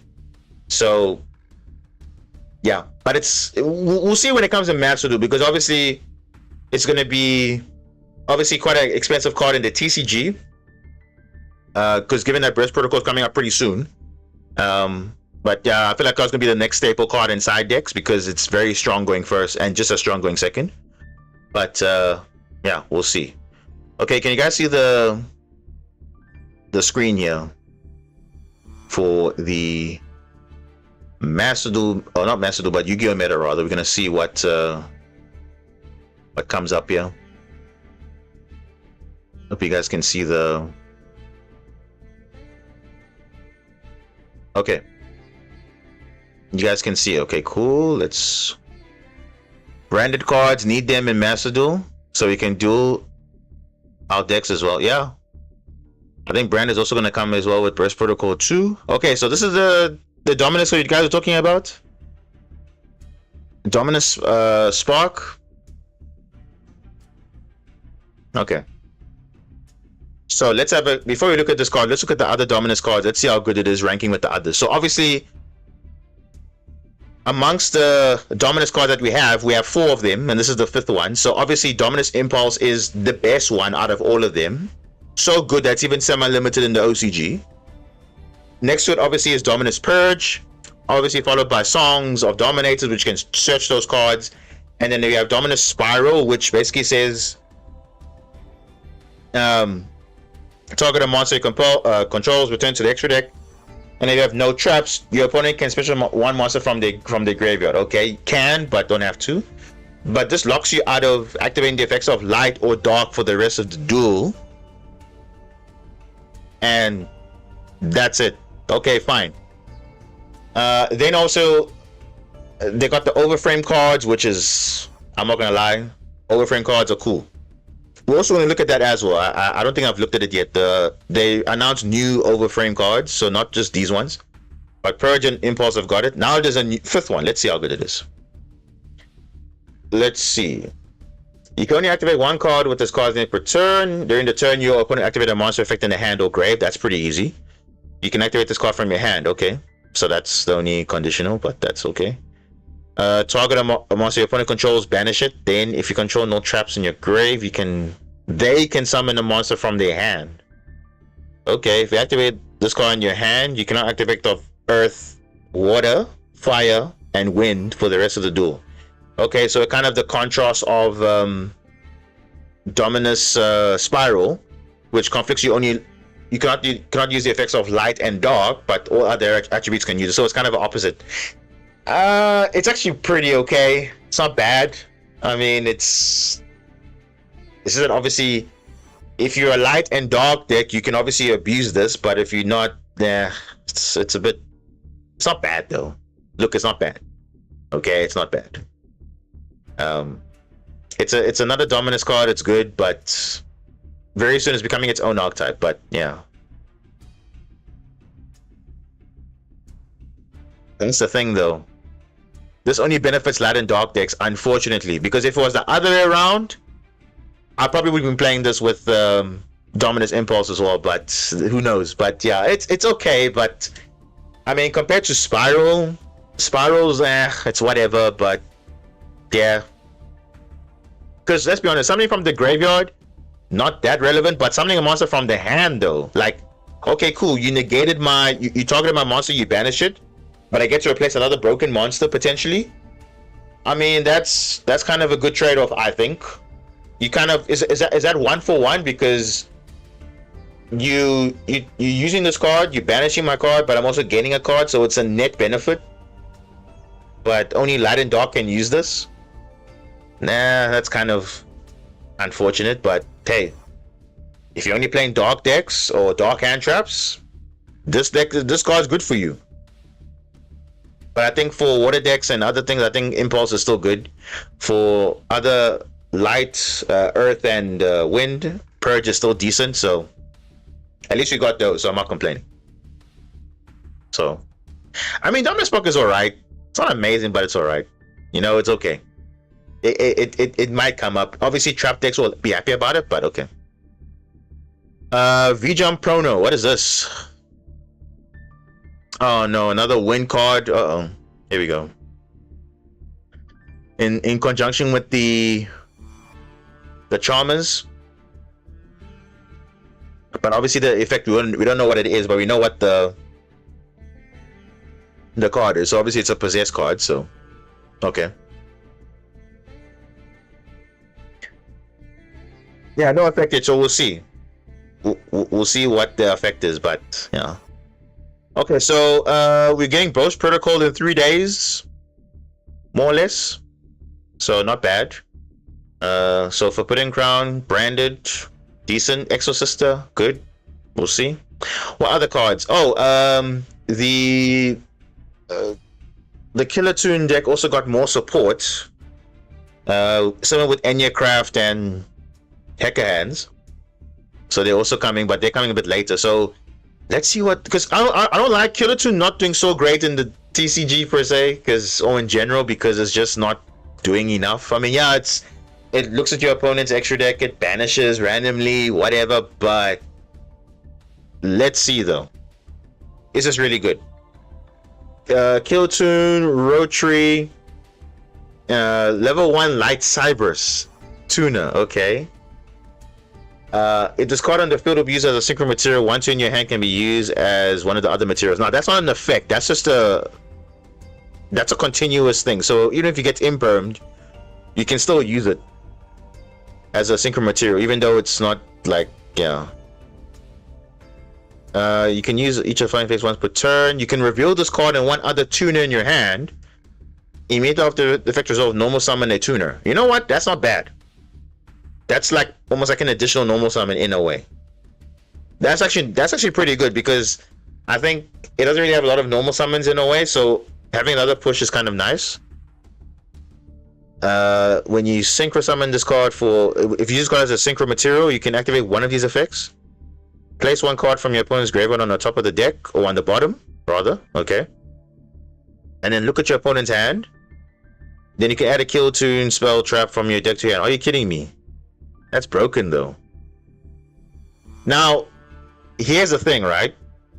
This is not once per duel. This is once per turn though. If you no, actually it's not. This is not hard once per turn. Oh yeah, okay. It's once per turn. But the fact that it's not once per duel, look at your opponent's hand, add a Kill Toon spell trap. Come on, that seems a bit broken, don't you think? The fact that Aqua Angel's once per duel by looking at your opponent's hand if it's used for a link material.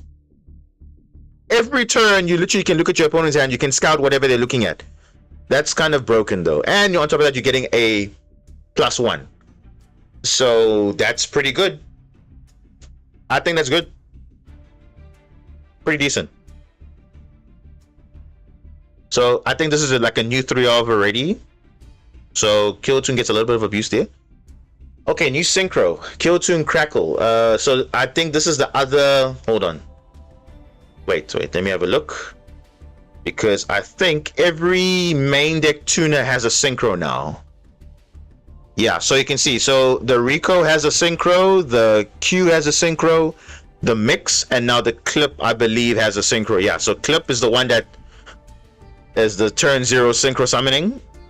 So as you can see, okay, this one is a generic Kill Toon track maker, but the Rico the mix and the wait, the mix and the where is it? Oh, okay, I thought it was different, but this is a new synchro. So let's see. If this card synchro summon, you can look at your opponent's extra deck, and if you do, banish face up one card from it until the end phase.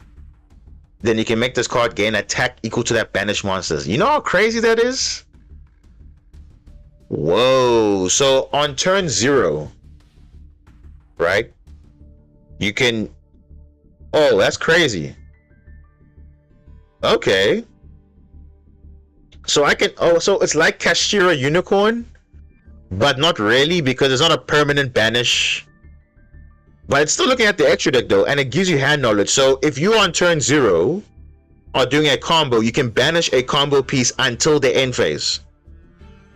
That's quite significant, and the fact that it gains attack equal to the banished monster. So if I'm playing Super Quant, let's say, they can banish Magnus and it will gain 3600 plus the 800 already. It'll be 40. Wow, that'll be a huge monster. Holy moly.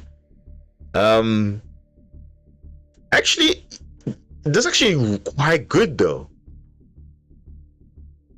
Do you know how crazy this is? Because as part of a combo piece, you can banish a high attack monster, then it's permanently boosted. Oh my goodness, that's crazy. All right, but it's like a Kashira Unicorn at home, but that's still pretty good.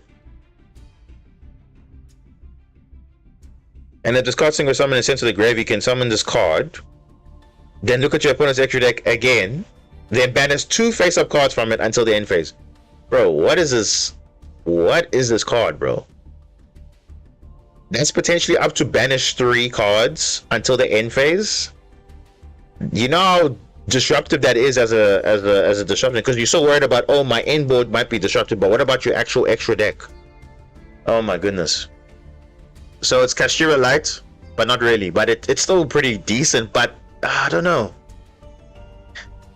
I mean, now you know already, if you're playing against Killtoon, you kind of have to like... But you can't really play around it because they'll just look at it anyway and then just banish, so... okay. That's broken though, but we'll see how it's going to be applied. And then Killtoon back-to-back. Level 10 Dark Fiend Synchro Tuna. Wow, these are high attack monsters. Wait, I think this is now the highest Synchro Tuna. Hold up. Let me just look at this. Synchro Tuner. I think this is now the highest. Yeah. This is the highest.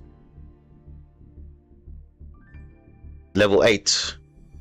Yeah, level 8 was the highest. I didn't see a level 9 though. Yeah, before it was Livestream Dragon being the highest Synchro Tuna, and then obviously this card came quite after that.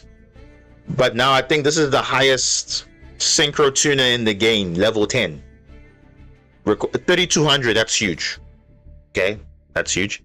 1 tuna plus a Synchro monster, that's easy. Literally easy. The levels of this monster your opponent controls are increased by 2.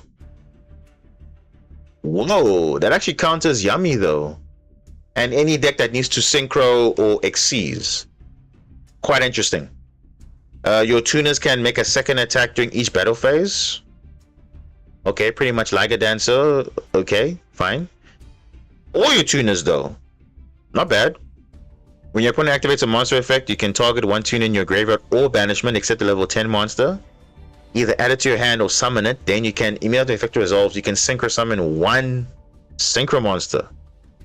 That's kind of broken. You can only use the effect of Killtoon back-to-back twice per turn. Oh my goodness, wow. Oh, yeah, so Killtoon actually just got kind of insane support though. For 3 cards, not bad. Actually not bad. So I think this is like a very good consistency card in a way. And it's kind of ironic that it's a level 1 light tuner. Blue Eyes can actually summon this, because you can reveal this and let's say Ash Blossom or Vela, and then normal summon a tuner. So that's kind of actually pretty broken. for Blue Eyes even, because Blue Eyes can technically search this off wishes. So maybe Blue Eyes can utilize this. I don't know, but Kill-Tune is definitely gonna benefit off this. The new synchro feels kind of unfair though, but we'll see how it plays out, and then yeah, okay, interesting. Yeah, obviously Kill-Tune is not going to be super broken, but I think it's going to be a lot better to play. It's the same with Enyacraft. Enyacraft got a crazy support, and like it just breaks the deck basically. So I think that's also good. I thought they could only search spellcasters. No. Look at this. Wishes can search a level 1 light tuner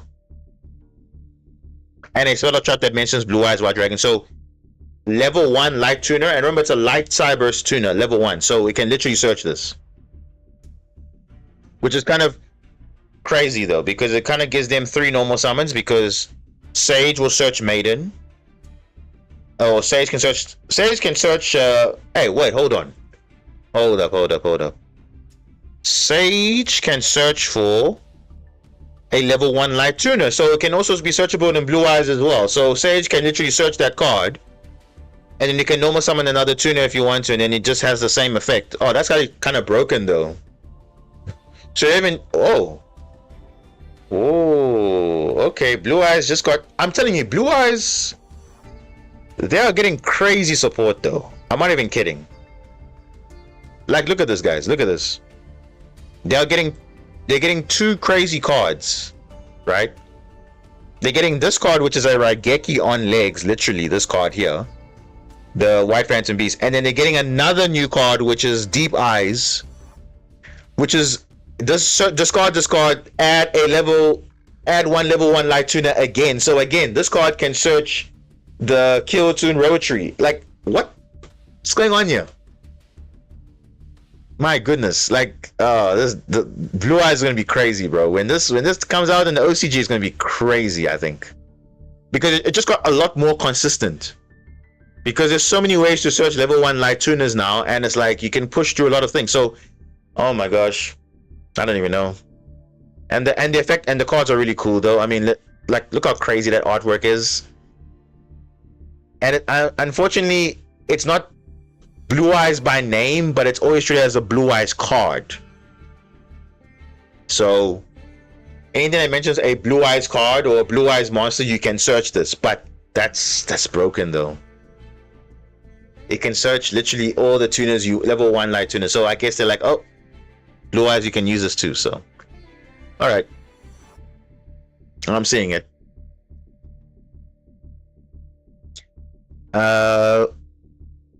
Dual Avatar is slept on. I'm playing on that new Shiba card and my S-Force and Archmage. Dual Avatar, when have I let me see. To be honest though, Dual Avatar, I have not I've only seen that in like, I only saw that, wait, am I even spelling it right? Dual Avatar. Yeah, these cards are pretty old, eh? There's no new support since then. 2022. Nah, all these cards are here. Is it playable? I don't think so. Because I don't think it's meta relevant. I mean, they're probably decent, but I've rarely played against this deck, and even if I did, I mean, I don't know. If you are saying it's broken, but I don't know. But anyway. Oh wait, this is a new Solemn card? Solemn Report. Okay, hold on. Counter Trap card. Okay, let's read this. This has to be good, right? You can activate this card. The turn was set by revealing one of your other set traps. Are you kidding me? Wow, okay. So Labyrinth can just activate this. Broken. But it can only set a normal trap though. So maybe not, but it's still pretty decent. When a spell trap is activated, activate one of these effects. You pay 1500 life points, negate the activation, and if you do, destroy that card. And if you do that for the rest of the turn, neither player can activate that card's effects as well as cards with that same original name and their effects. That's pretty strong though. Or pay 3,000, negate the activation, and if you do, banish that card, and then your opponent banishes all cards with the same original name from their hand and deck. What? What did I just read now? Oh my goodness. And you know what's funny? They actually just semi-limited Solemn Judgment. Did they not do that? Hold on. Solemn... Bro, this is broken though. Solemn Judgment? Yeah, they just semi-limited Solemn Judgment in Master Duel. And they limit, and it's being limited in the TCG because of course people are side decking this card going first. So people are just gonna play this card now. Like this is, and you know how crazy this is. If you activate a card that, and normally negate the activation is bad because you can activate another one, but now this card says no, you can't. You definitely can't. It's kind of broken. Oh my gosh. It's kind of insane though, because you either can say no, you can't activate for the rest of the turn, or I just banish that card and then everything in your deck and hand. Ooh, okay. So first thing that comes to mind is of course your Draco Tail, Key 2, Rahu, nope, get out of here. Cannot activate again. But I don't know, like, are they they're just promoting people to play this card, honestly. They really are. I don't know. When Blazing Dominion comes out in a few days in OCG, people are going to be main decking this card, or not, they might even main deck this card, or even side deck it. I don't even know, but definitely a side deck card because this card is way too good not to be playing. I don't see a reason why you shouldn't be playing this card at all. This card is broken. Whether it's the 1500 or 3000, the effects are broken. So I was just saying no. I don't know. Yeah, it's a good card, I think. But the question is how expensive this is going to be. We don't know. But it will definitely be the next staple card, similar to this and Forbidden Crown. Oh damn! Is the game about to become more expensive again just because of how broken these staple cards are? And then the side gate gets broken, and then they have to ban or limit cards again because everyone's just abusing it. But okay. Yeah. We got more overframe cards. Let's start with your wallet is crying, I know. I know. It's gonna be crazy, eh? Okay, let's look at these new limit over collection cards. So this is again probably the protagonist. As you can see, multiplying Karibo. So I like how they're taking effects from the anime and they're just making a card out of it. That's pretty cool. 300, 200.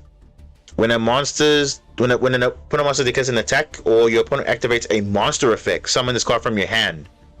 Then once per turn, if your opponent monster attacks during damage calculation or when your opponent activates a monster effect on the field, you can add this card to your hand or special summon one Dark Magician or one monster with 300 attack or 200 defense from your deck or graveyard. Then you can change the opponent's attack to 0 during damage calculation. What? That's kind of wild though. And that's pretty good though. So it's kind of a pseudo hand trap in a way. That's not bad. Okay. Okay, I see.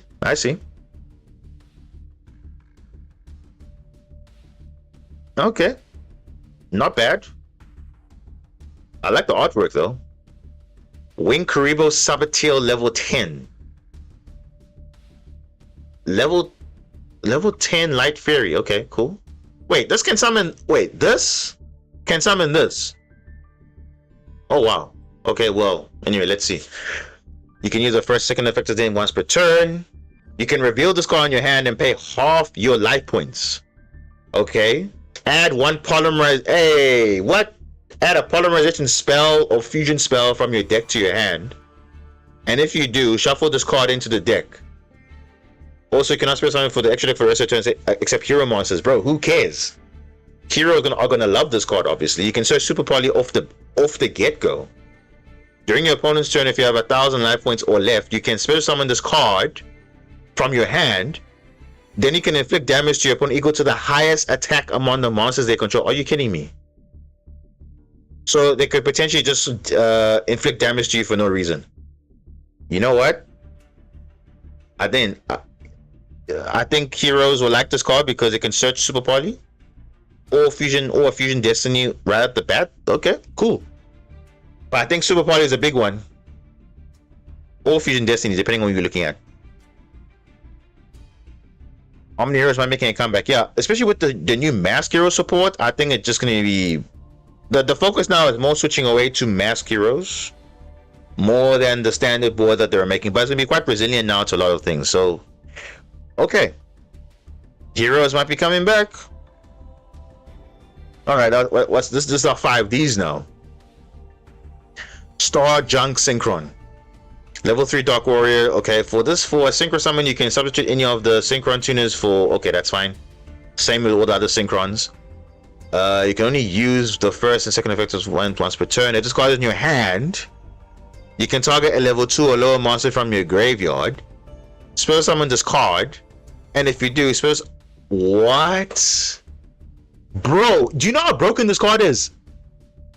Dude, this is a better Junk Synchron. Okay, hold up. Do you know why this card is good? Because this is a one card combo now. Oh my goodness, look at that. What does Junk Synchron do? On normal summon, target a level 2 or lower. Bro, this basically beats Junk Synchron. So you're not playing this card anymore. You are literally playing this now. Because this can summon level 2 and this card from your hand. Oh my goodness. And you know what level 2 you can summon? Junk Converter. Is it Converter? Is it Junk Converter? I think it's Junk Converter. Oh my goodness. Yeah, Junk Converter, bro. You can discard this card, add one Synchron monster. And a tuner, obviously. But the fact you can discard this, it's level 2. You add the Star Junk Synchron, you can reborn this immediately. Without even committing to a normal summon. That's broken, dude. Oh my goodness. Oh my goodness. It makes Synchron so much better. Oh my goodness. Oh my goodness. I don't have to worry about Junk Synchron getting negated because that's on normal summon. But the fact that you can just summon it and a level 2 that you discarded now to add it. Oh my gosh. So Junk Converter becomes more broken. And the reason why Junk Converter is more broken is because it can chain link block Junk Speeder. Because when this card sent to the graveyard as a Synchro material, you can target a tuner and reborn it. So chain link 1 Junk Speeder, chain link 2 Junk Converter. So this is literally the perfect card for them. For Synchrons. Oh my goodness. I think this is good. Okay. You can banish card from your grave. Junk Warrior you control cannot be destroyed by battle. Oh, nothing cannot be destroyed by your card effects this turn. Okay, your opponent's card effects, that is. The second effect, whatever. But the first effect is just super broken. Now, what? What are we talking about here? What is this? This is like a custom card, bro. Like they saw that, no. So, remember what I was saying that for modern Yu-Gi-Oh decks or for old Yu-Gi-Oh decks to be good, they have to have like, you know, they have to modernize them. Give them retrains or support that fixes their issues. This is what I'm talking about. Like, look at that. They have to make it a card like this to make Junk Synchron kind of irrelevant. But the thing is, I'm all for it because, damn, bro, like, this is such a good card, though. I don't care. This is such a good card. Like, it literally makes Junk Synchron so irrelevant. Like, you can say run both, but why would you run both if you can just run this? Like, wow. It makes Junk Converter a proper one-card combo. Proper one-card combo. Obviously, you have to discard a tuner, of course, but it's still good, though. Yes, it still loses to Nib, but they're getting support that stops that, is it not? I think it's Junk Warning or something. Or Junk Signal. Junk Signal says no. So, yeah. It's fine. Who cares? It's fine. And Imperm and Vela. Okay, cool. No, but this doesn't lose to Imperm or Vela. Obviously, Junk Speeder can lose to other things, but this doesn't lose to Vela, Imperm, because on normal summon you have to reborn level 2. Now you can just summon the level 2 from your graveyard and this from the hand, so that you avoid that perfectly. Yeah, Speeder. Yeah, of course. Speeder is the main choke point. Yes, I get it. But the fact that Ash doesn't stop this, obviously. So that's, yeah, Speeder does suck that it does stop to, but the fact that you can still make it easier. Remember, Synchron was always struggling to make Junk Speeder easier. This is the way to do it. So I'm all for it. You know, let's appreciate how good this card is. I don't care if my Speeder gets negated. The fact that I haven't committed to my normal summon and I can still make other plays still, that's perfectly fine. That's perfectly fine. But this is great. It doesn't even have to even be a starter. It can act as even a extender as well. So it's not just, okay, making Junk Speed. It can also extend with this card as well. So it's not a bad thing as well. It really isn't. And it can even target a level 2 or lower tuner monster as well. So worst case scenario, the tuner you discarded, you can reborn it back. So yeah. I guess that's why we run the regular Junk Synchron. To play around the fact that if it gets Veiled or Imperm, then you've kind of got the playback into Junk Speed. I get it. But yeah, so it's a starter or extender. I think this is still a good card. Let's appreciate how good this card is, because it's a 100% modernized version of Junk Synchron. So I'm all for it. This is definitely okay. I'll probably run two star Junk Synchron and one Junk Synchron. I think that's perfectly okay. I think that balances it out. Now we have Gaga Magician. Wasn't this Xyz monster? Hold on. Gaga Magician. With all the Gagas in the world. Gaga. Yeah, it can definitely be just as an extended tour, but I think running 2 star Junk and 1 Junk is perfectly fine. Yeah, so there's Gaga Magician there. Oh, okay. So this is a retrain of sorts. Okay, let's see. Level 4 Dark Spellcaster. Use effecting once per turn. If this card's in your hand, you can summon it and one other Zubaba, Gaga, Go, Do monster from your hand or grave except Gaga Magician. And if you do, immediately after this effect resolves, Xyz summon 1 Zubaba, Gaga, Go, Do, Shin monster, Heroic Champion, Number monster, ZW, Zexal Weapon, or Zexal Sword. Monster from using those 2 monsters. When you do, treat the level of one of those monsters as the same level as the other. Bro, what? So it just becomes whatever it wants, because it says summon this card and that other monster. Then the other monster, whatever level it is, so long as you can make an Xyz summon with it, that's kind of cool though. Hey, you know what? That's not bad. That's not bad, because if you look at the, you know, let me see. Gaga can make rank 4. Yeah, you can pretty much do whatever, bro. Like, that's just, let me just see. Utopia. Okay, let me just check this. Onomat. Let me just check. Zubaba. I have to put all the cards here. Okay, so there's a, see, Dodo the Warrior is a level 6. So he can make a rank, make a rank 6 Xyz. Okay, that's okay. Or rank 4. Can make a rank 3 because Zubaba Knight. Let's see.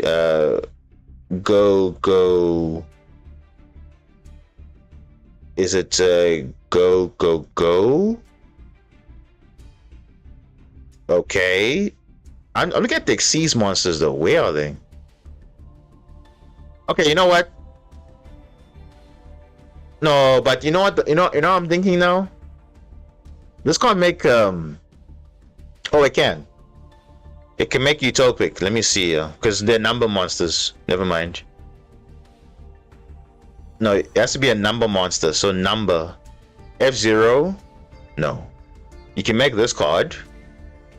You can make no, you can't make Utopic Dragon. You can't.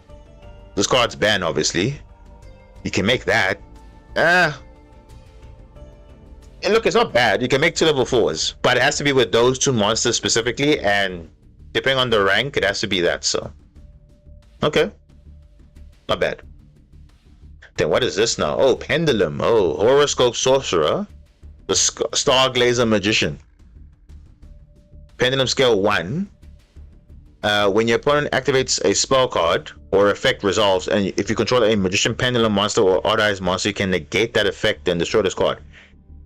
Okay, that's broken. You can discard one other Magician Pendulum monster, Perform Mage monster, or Odd Eyes monster, summon this card from your hand, okay? If this card spell summon, you can add a Pendulum monster with 2500 attack from your deck to your hand. That's quite a bit of targets though. You can target a Pendulum monster card you control, destroy it, and if you can do target, or if you destroy it, you can add a face-up Pendulum monster from your extra deck. Okay, not bad. Not bad. Oh, Cyber's Code Magician. Dark Cyber's Ritual. Okay, this is the retrain of Cyber's Magician. If a link monster you control will be destroyed as link, if a link monster will be used as a link material for a Cyber's monster, this card in your hand can be used as material. Bro, what am I reading here, bro? What? How can you a ritual monster being used for it? Dude, that's crazy. A ritual monster that can be used as a link material in the hand. What am I reading here? Oh my goodness. And if this card sent from the hand or field to the grave, you can activate this effect. You cannot spirit summon for the rest of this turn except Cyber's monsters. Okay. Then send one Cyber's monster from your deck to the graveyard. Or if this card was ritual summoned, you can spirit summon that monster instead. Dude, what am I reading here? Sending a Cyber's from deck to grave. I wonder which deck would benefit from that. We'll see. But this is broken though. Oh my goodness. It may be, I don't know, maybe balanced, but this is pretty cool though. Okay, these are good. The fact that you can use this, so it's not a brick in the hand though. It's not a brick. You can just use it for linking. So. Oh my goodness. I'm thinking now. Isn't there like a wait? What card benefits of sending to the grave? Dotscaper. Oh my gosh, bro. What? If this card sends to the grave, summon this card from your hand. Then it's a 1-card combo for something. I don't know what it is, but it definitely can lead to something. Okay. This card has potential though. We'll see. This card has potential. Okay, all these cards are good. Yeah, 1-card Cyber. I guess so. But I think there's more. Yeah, the rival cards. This one. So they made more. So you know what I'm thinking now? It's more. Do you notice they are revealing the protagonists and the rivals? What about the heroines, guys? The ladies, come on. What about them? I think it's coming. Eventually, they're gonna release the heroine cards, and then we're gonna see something different. What do you guys think? I don't know. That may indicate something. Yeah, we already saw this card already. Deep Eyes. This card is good. This card at level 1 light tuner, so it's a 1-card combo technically, right? Then if a Blue Eyes monster or a ritual monster or Blue Eyes White Dragon is sent to the grave, you can target one of them, summon this card, or from the hand, from the grave. And if you do, its attack becomes at monsters, but banish it when it leaves the field. So, broken.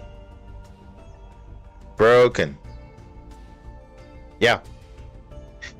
To get 2 great Blue Eyes monsters. Yeah. Very good Blue Eyes monsters. Like, and the fact that you're giving them more consistency. Like, that's good though. I don't know, but I'm just saying though. Diamond is like, where's my Marinsys Trickstar Overframe? No, the thing is, I'm just saying though, because this is a limit over collection set, and I see protagonist cards, I'm seeing rival cards. What about the heroine cards? I'm just saying, maybe there's something there, maybe there isn't. Not the worst thing, but too many level 8s now. Yeah, I guess so, but I mean, Blue Eyes needs like good level 8s. Because, yeah, right now, it's not the lacking starters, just power creep, but this is still good though. I think the Raigeki that they're gonna get is pretty good as a one-off, but this might be a one-off as well. Maybe a 3-off, I don't know, in the pure Blue Eyes deck. Obviously, there's still Primite, but I mean, that can also be reduced because, but we'll see.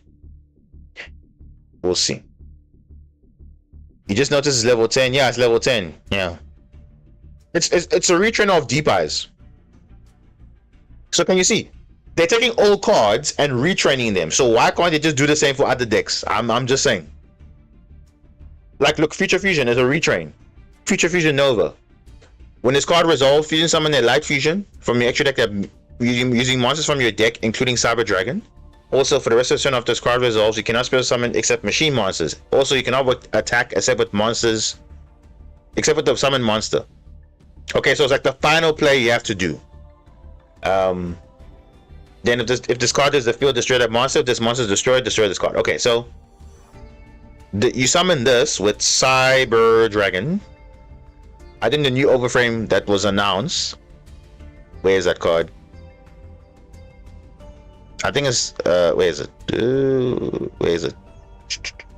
Oh wait, not released. Wait, is it Chimera? Is it Chimera? Wait, Cyber. Why are not working? Cyber End. Is it a Cyber End Dragon? I think it's Cyber End, right? Oh, Cyber End. Okay. Let's try Cyber End. Yeah, there we go. This one. I think it's to summon this. So you can literally summon this. And then when it's fusion summoned, you can add limiter removal. And then you just go for game. And then you just win like a badass. Because, damn. So there you go. K9 Cyber Dragon. There we go. You got literally the final boss, basically. This is the last card you use, the Future Fusion Nova. Summon this, and you're pretty much good. And it's piercing damage. It's crazy. It's literally broken. So yeah, Cyber and Dragon has an actual game-changing enabler, not that Chimera Tech over Dragon that was kind of broken and had to send your field. And you can search limiter removal, and this will be 8,000 attack.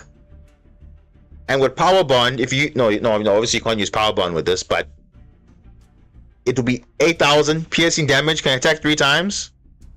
Oh boy. Yeah, this is a scary card. Scary. Good.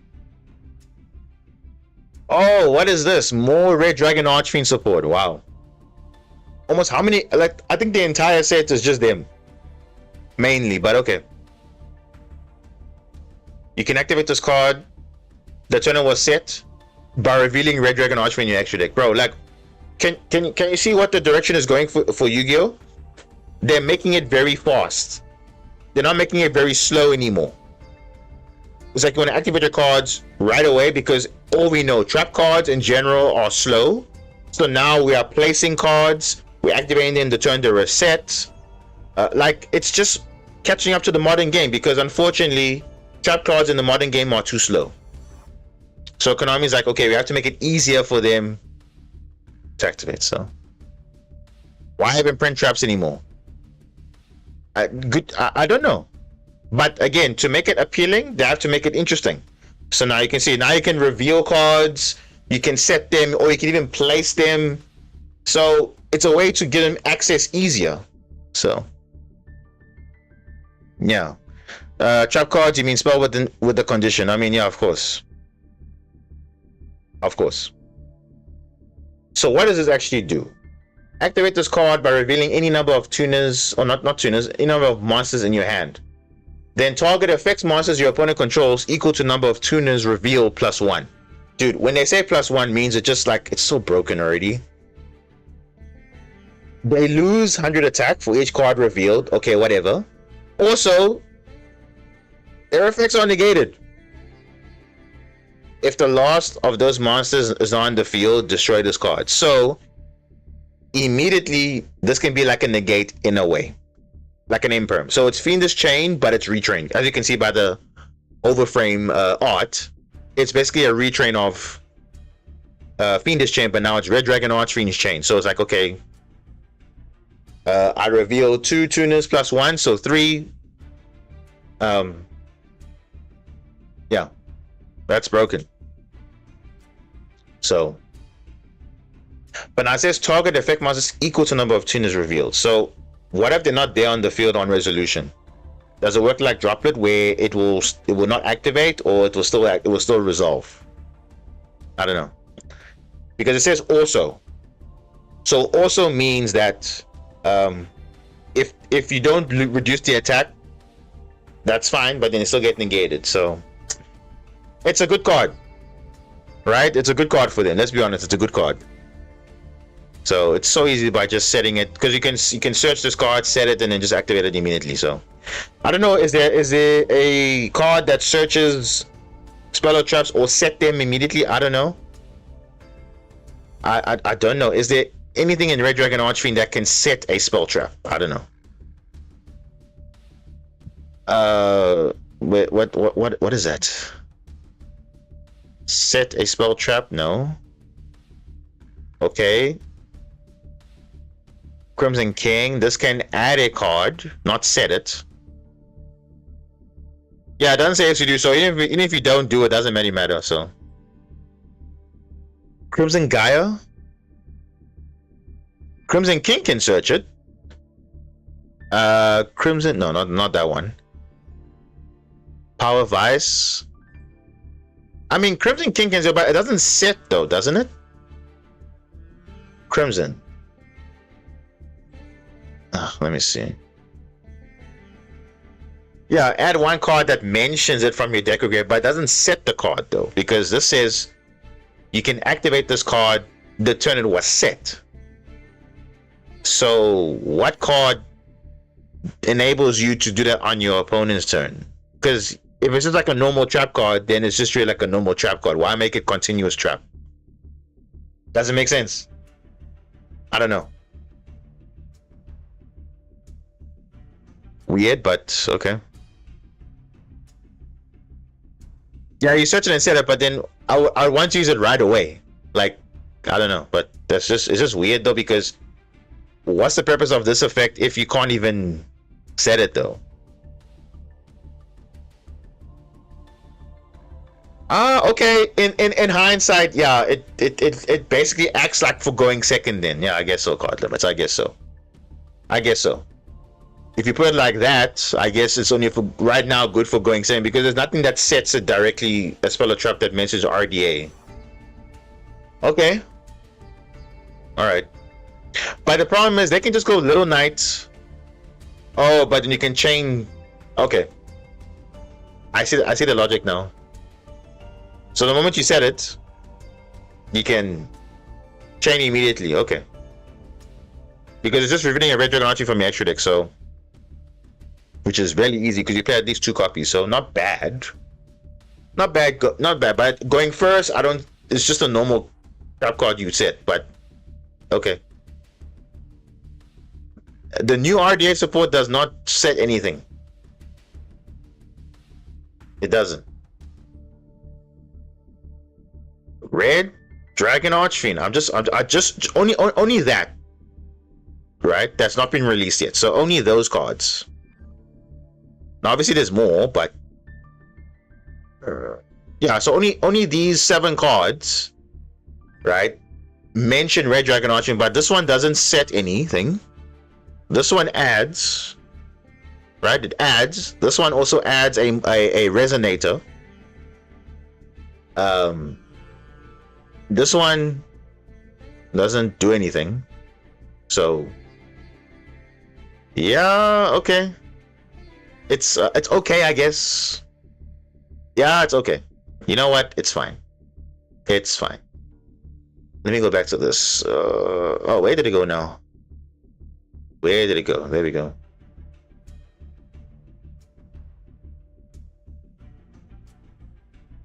Resonator cards? Hey, what's wrong with the site now?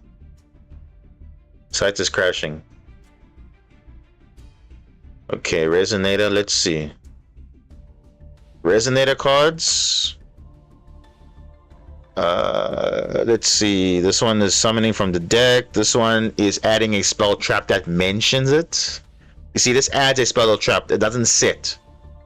Soul Resonator doesn't do anything. This one targets a Resonator monster in grave. What else? The other Resonators don't really set anything. And besides, you're not playing these Resonators because it's kind of slow. This one's no, we don't do anything there. This one gains life points. This one is doing, it's just a vanilla basically. Time to stand up, maybe? No. Red carpet. Okay.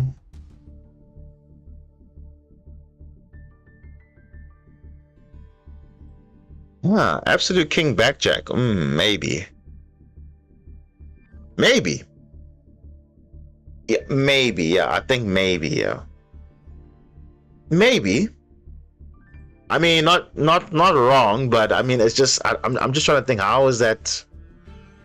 Are we really playing Absolute King Backjack in a RDA deck? I don't know. At this point, I'm just treating it like a normal trap. That's all I can say for now. Okay. So this is obviously Galaxy Defense Robot Orbital 7. So Galaxy Eyes. Photon. Level 8 Light Machine. Hold on. Oh, come on. This thing is like, it's slowing down now. Why is it slowing down? Okay. Orbital 7.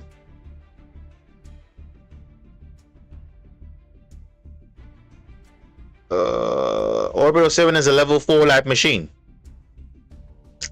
And what they did, they made, so this was initially doing what? You got a boss counters, and then it became 2000, right? Tribute this card, target a photon or galaxy monster in your grave, add a target to your hand. Okay, that was not doing anything. Now it's a level 8. Okay, so what does it do? You can tribute this card from your hand or field. Okay, that's good already. Take a photon or a galaxy monster from your deck, add one of them to your hand, and send the other to the grave. Also, you can have spirit for the rest of the turn and select life monsters. What are we? What? What did I just read? Oh my goodness! Wow. If a Galaxy Eyes monster is summoned to your field, you can just summon this card from your graveyard. Why does it have 2 broken effects? A 1-card starter and also an extender. Like, you add a photon. No, you can add a galaxy monster, send photon jumper gets you to galaxy. Oh my goodness, this card is broken, bro. Why are these guys getting such crazy support? Oh my goodness, this is insane though. Like, you see, they just retrained this card. It was a level 4 and now it's level 8, and it becomes broken. You see what I'm saying? Konami knows what's going on. They know how to make good decks. They know how to take old cards and retrain them into modern cards. That's what I'm talking about. I don't know.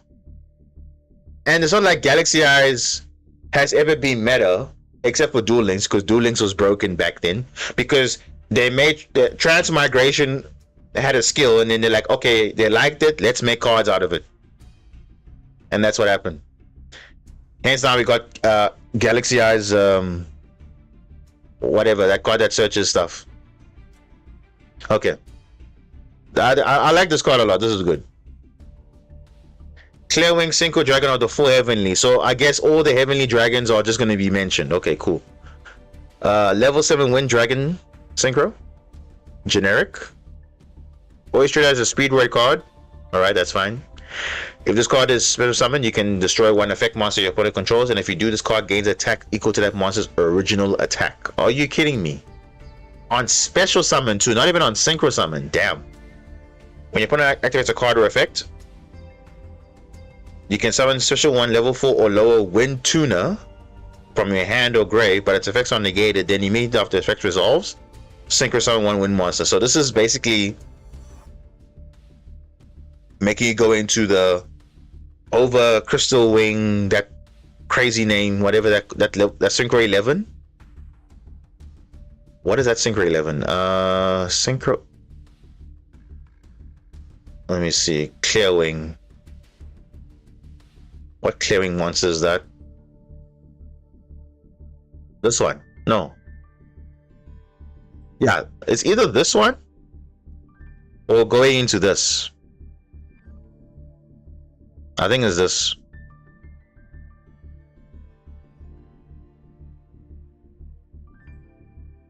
Yeah.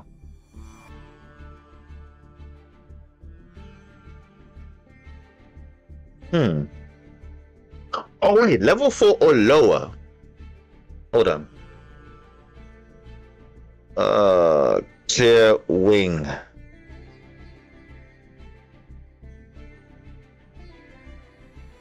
Let me see. Which one is... Where is this card? Why is it not here? Oh, but anyway. I think you will summon a level 1 Wind Tuner, and then you can go from there.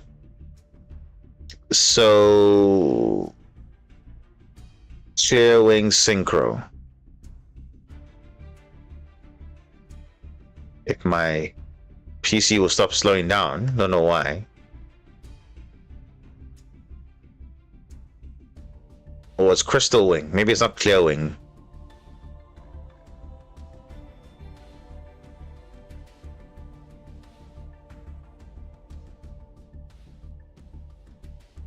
Gosh, what the hell? Am I even typing properly? Crystal Wing. Oh, so it's not Clear Wing, it's just Crystal Wing. Okay, yeah, I guess it's kind of easier. I guess. Yeah. I guess that's the goal, right? To summon this on your opponent's turn. Makes sense. Okay, this card is good. So speed rate is nice. Getting a boost, nice. Oh, Rocket Barrage. Oh, okay. More rocket support. Burst Protocol just came out and Dragon Link's doing jack. So let's see. Level 5 Dark Dragon. 1500, 1600. You can send 1 Dark Dragon from your hand or deck to the graveyard, except a level 5 monster. Summon this card from your hand. And you cannot summon from your extra deck for the rest of the turn, say Dark Monsters. This is a literal circular. Literally a circular, but for Dark Dragons. Are you kidding me? Oh my goodness. When a Link monster's effect is activated that targets this card on the field, quick effect, you can destroy this card, then special summon up to 1 rocket monster each from your hand, deck, graveyard, and or what did I just read? Summoning 5 monsters?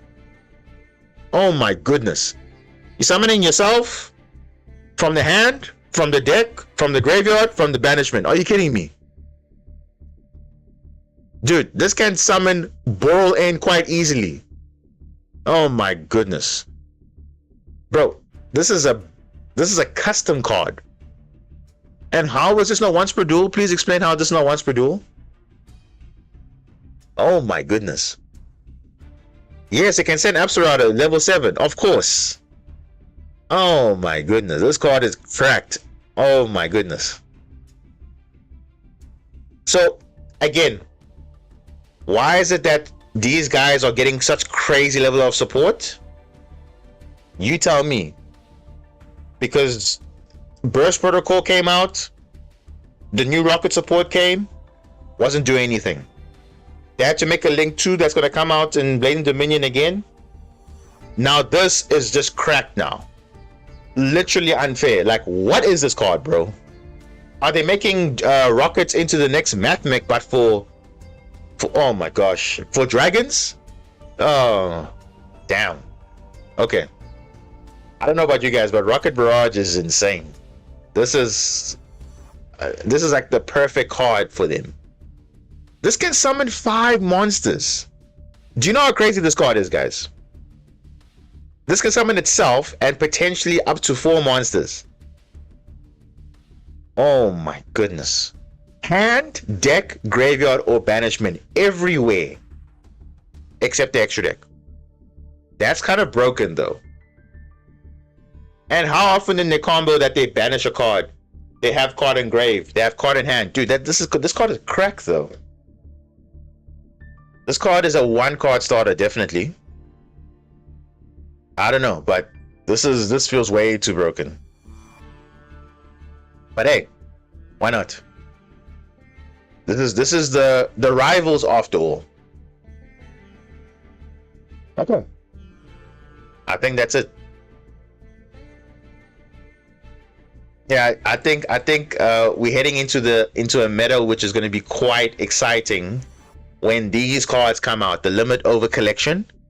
Obviously, there's going to be normal versions of the card, but obviously as a collector's item, an overframe card is just going to be nuts. But those cards are good though. The protagonist cards and even the rival cards, it's so broken. Like you see, taking old cards or cards references from the anime and just retraining them. That's literally all Konami can do. Take old decks, retrain them. That's it. That's literally all we asked for, but no, they won't do that. They will just they'll give support to decks that are not even played at all, just because they want to make it feel relevant. But I don't know. Once again, Pendulum gets, yeah, look, let's be honest, Pendulum, I think they realized was a mistake. So I think they learned the lesson. Don't get them crazy support because Pendulums just yield to too many things, and yeah, they learn from their mistakes. I think a lot of the Pendulum cards got banned because of that. So yeah, that's why. Okay, so that was pretty good. But yeah, those cards we just read now was like, what? What are those cards? Yeah. So we are in Diamond 4. But what are the chances going to get ranked down? Let's see. So should we continue playing Morensis or we should switch? Because I think right now we're doing fairly okay. Or do we go the concept of we play until we lose and then we switch the deck? I think that's fair.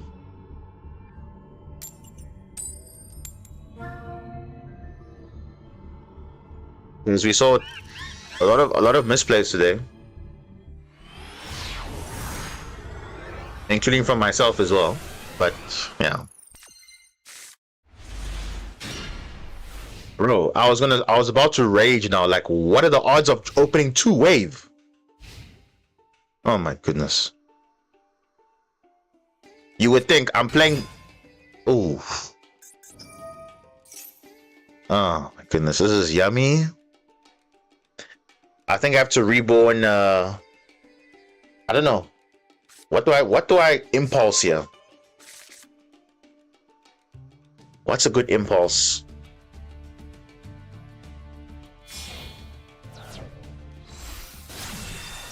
Actually, no. Yeah, I don't understand those all, because Mathematically, it doesn't make sense.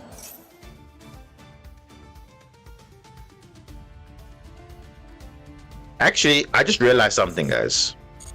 I need to use this in for my opponent on my own turn rather, because the disruptions will come from there. I think there's no point disrupting their turn one because turn two they'll just interact with me, so I have to hold on to impulse. Yeah, I think that should be the play, unless something goes crazy, yo. This mathematically does not make sense.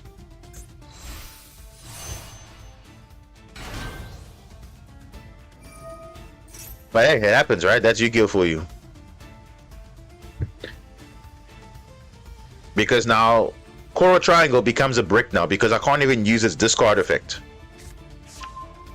So that's why I don't like playing one, because one is likely you're gonna draw it and it's like, oh, then it's useless. At least the second one is in the deck still. Whoa, I saw Mitsurugi. Ah, okay.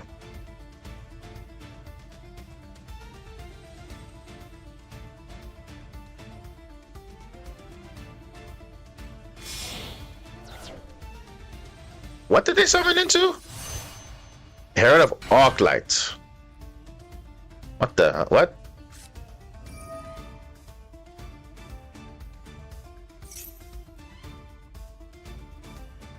Ooh, I'm giving them a hard choice, eh? Ooh, okay.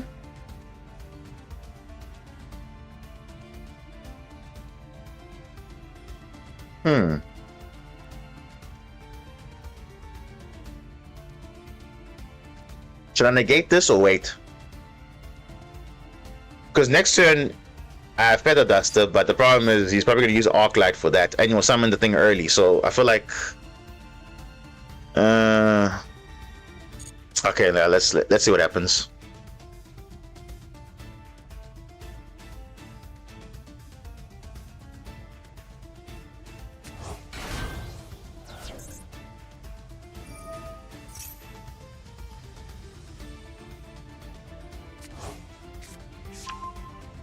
Because I have to force out the Herald anyway.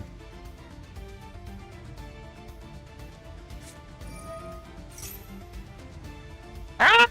Tsurugi! Ah! Yeah. So yeah, the second one. Look at Royal Habakiri. Royal.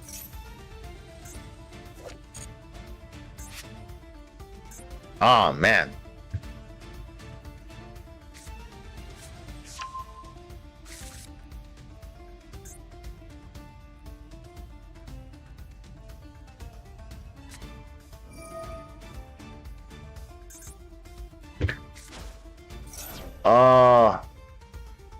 Impulse. Why is he? Oh.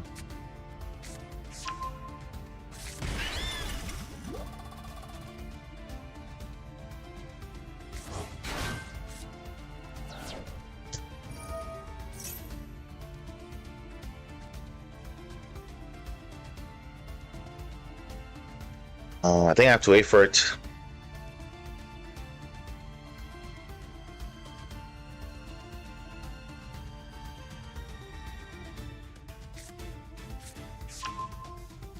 Ah, purification, damn.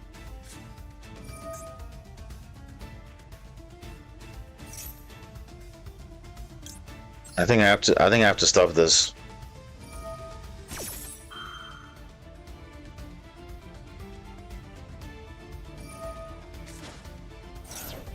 Yeah. He had a choice there. I think yeah. But now he's just traded a negate for another one. Is that worth it though? We'll find out when we come back. He's still doing his combo, so let me go grab water quickly and I'll come back.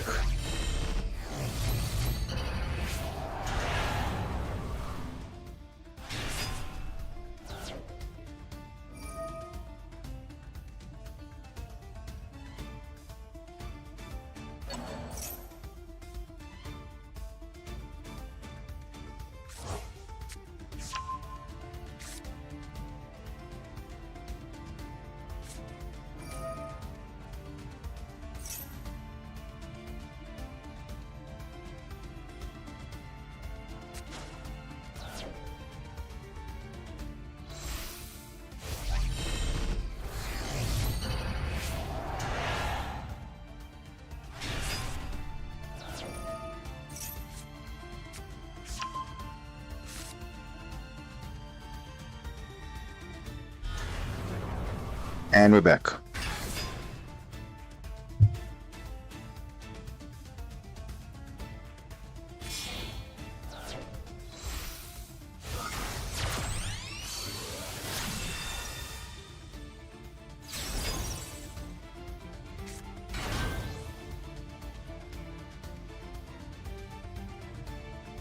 Okay, so you had the extender anyway.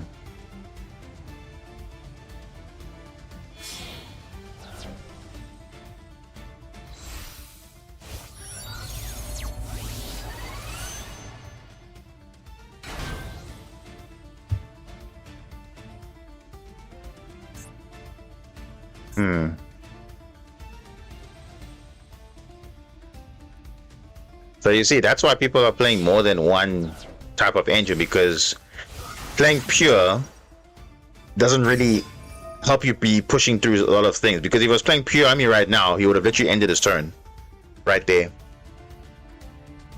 So just adding more to the board. Ooh, Sprite, Elf. Yeah, this board is just craziness. And Baron, oh. Ooh. And it doesn't help that there's 2 dead cards in my hand right now. Because... Bro, look at that. 3 set. Oh my gosh. Purification, probably Imperm, and Surprise, I'm sure.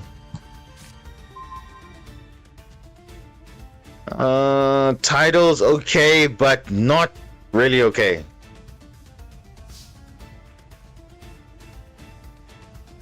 Yeah.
Huh?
Hmm.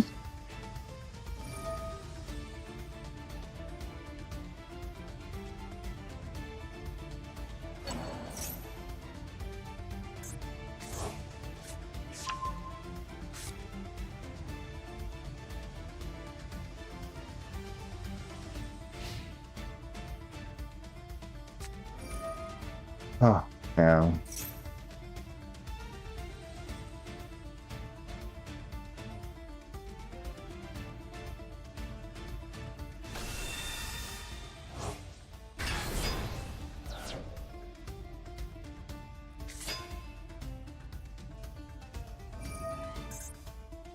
Yeah, it's good. Yeah. This impulse didn't really make a difference there. It just stopped on the one deck, but not the other. Oh wait, I was supposed to change the deck. Hold up. Oh, never mind. I was supposed to change it up.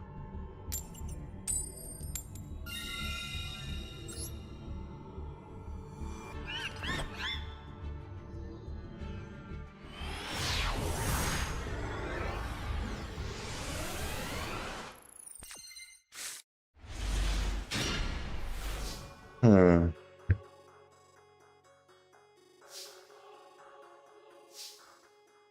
Now you see again, my only play here is literally dependent on me being ashed. If I get drolled, I can still play the game, but Dragoon doesn't do anything on its own, unfortunately.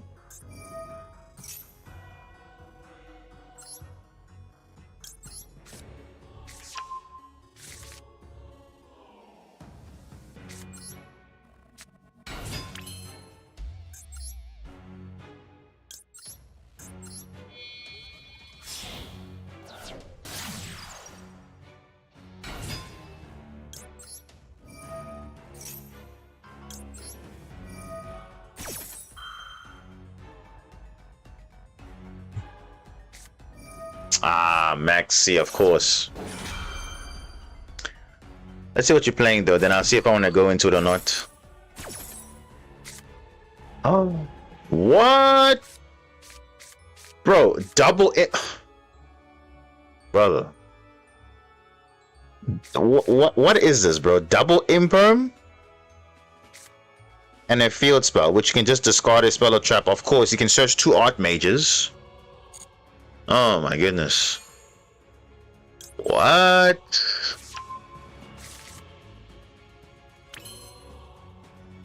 Well,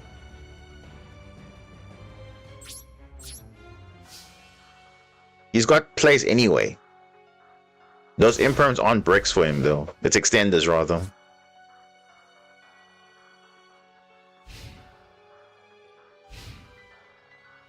Because that field spell's on once per turn though.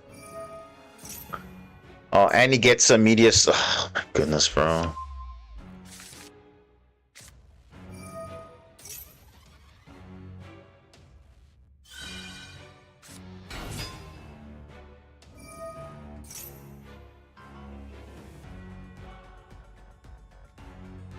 Of course. What a perfect hand he has.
That was kind of a waste.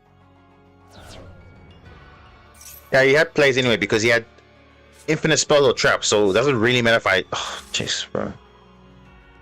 Seriously though.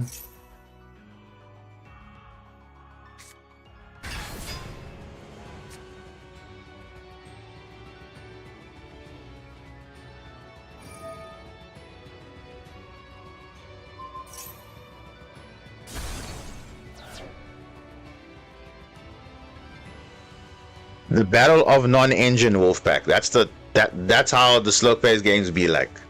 Literally.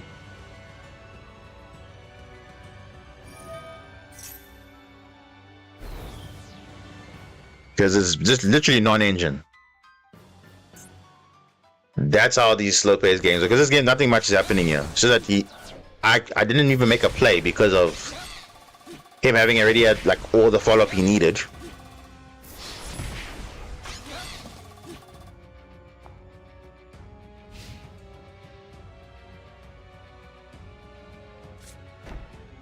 I mean, I have Dark Ruler, but that's not going to do anything, though.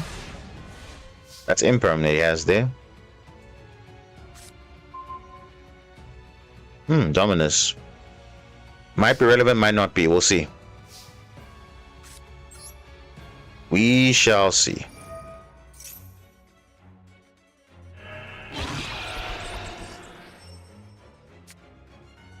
Like now. You see, now there's a chance here. Let's see.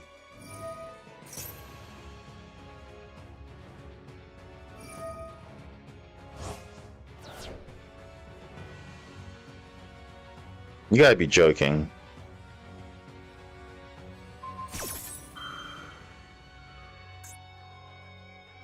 You wish this game stayed in the Duel Monster era? Probably, but you know, with time, every game has to evolve somehow. I mean, look at all the popular franchises that you know. They have to adapt to modern style. So you have to keep up with the times, and that's that.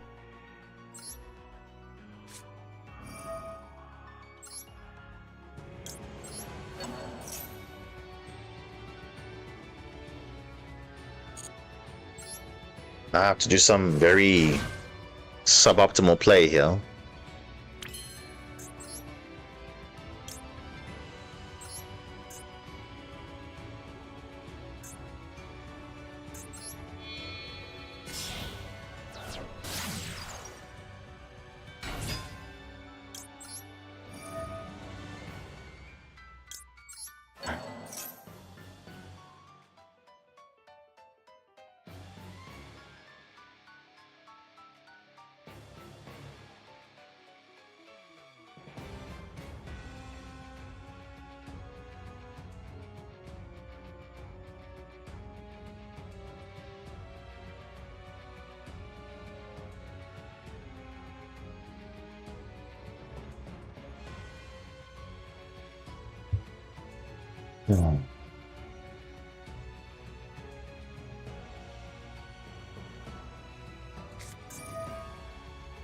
Whoa.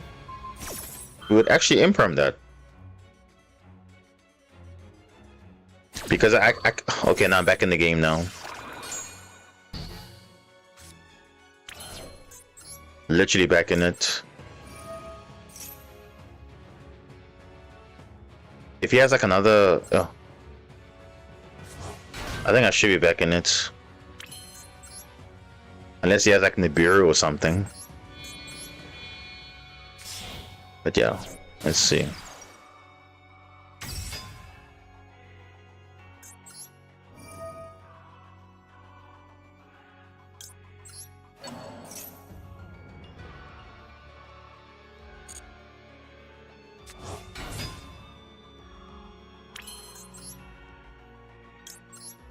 This is literally like the last push here. I mean, it's Dark Ruler. I can't do much, but it's better than nothing. To be fair, though. It is better than nothing. I'm getting bodies on field. That is a priority. I actually need to have a monster, so I have to pass on these cards a bit later.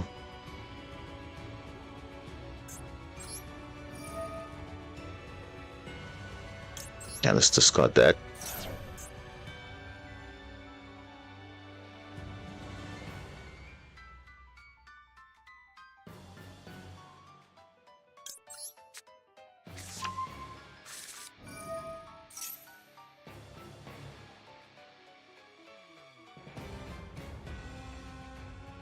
If you have another Ash, I'll be like, what? What is going on here? Oh no, he didn't have Ash before. I'm saying if he has Ash, I'll be like, wow, that would be interesting, like super interesting. Get Poseidon, clear the field, and yeah.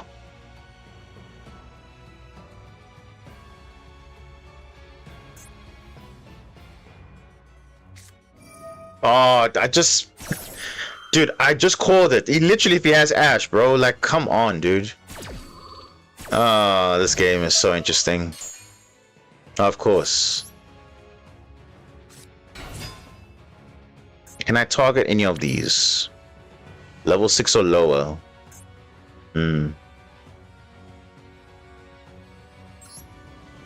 Ah, man, that is tough, man. And the thing is, I don't really wanna...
Yep. Good question. Very good question. Do I negate this?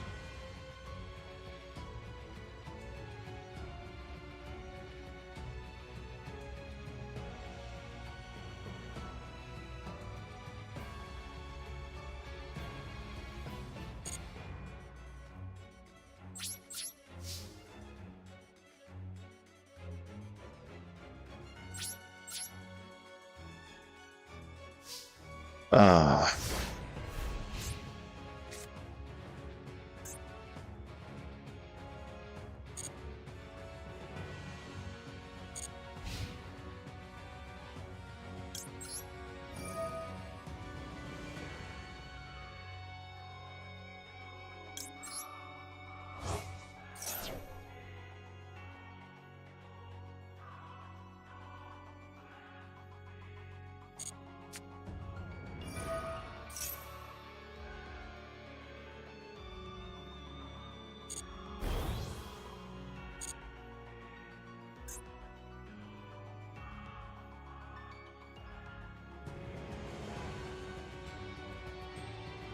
Warrior, Fairy, Dragon. Oh, Jesus Christ, these guys have effects. This one can get all face-up cards, all face-up monsters. Damn.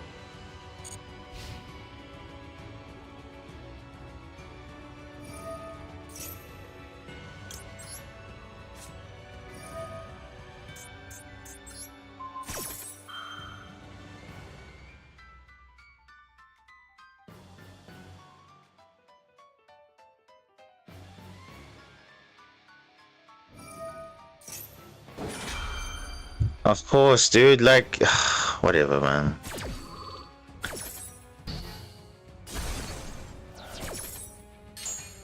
I just lose anyway.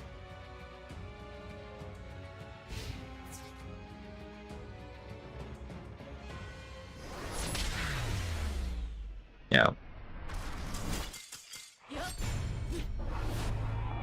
Because I didn't make a board. That's basically why I lost.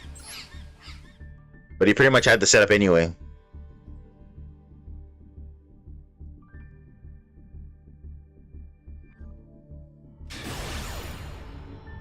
Oh, look at that. D rank. So quick.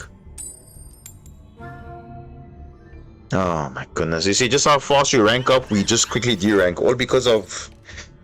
Oh my goodness, dude. Watch, we're going second again. Watch our hand. Okay, it's not bad, but still could be better.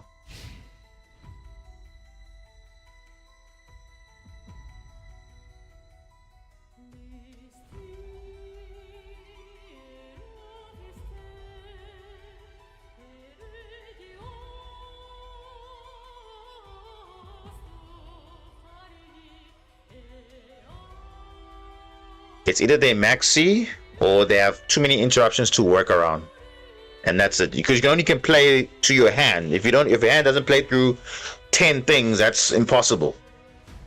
Unless you're playing board breakers. Like you see that ash there. If you didn't ash that, I would have literally been back in the game.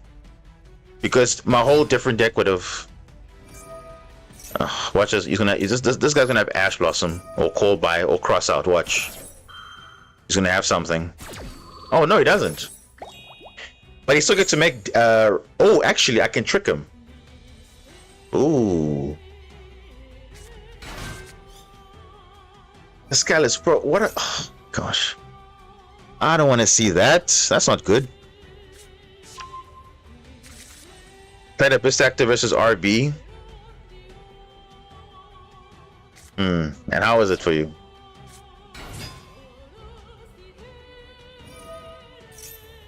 What if Magician Souls for my Horus and Numeron Guard card deck? I feel it's a more consistent draw card compared to Memories. Yeah, I would think so.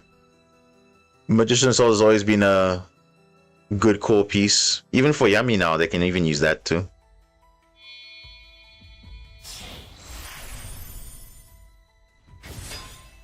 Ah, Kaiju. Not good though against Mr. Urgi, but this guy's actually still playing. He's still playing? Why is he still playing though? This guy's under full loss. Does he not know? Or he thinks he's playing against like I don't know. Oh no, I'm getting Mermel, I'm getting Marince's names, but I need Mermel cards now. Cause this guy's making a board for some reason.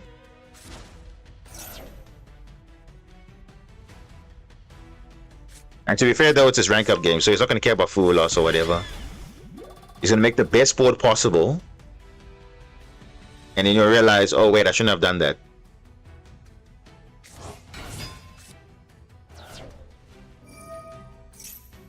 As you can see, he's getting ready for, I don't know. Now the thing is, you can do that, but if you know what you're playing against though. Because if I see your hand or if I go into Maxi and I see what your hand is, I'm not gonna go into that board because Draco Tail loves many cards in their hand. You don't want that. Certain decks you can get away with, but others you can't. So I don't know. But then again, you can also, yeah. You see that thing of going all in sometimes is tricky because, like you saw in that last game, I didn't go all in, but he still ended up having a good chance because of that. But he had a good follow up anyway because he had oh Dominus. Oh, okay, Dominus.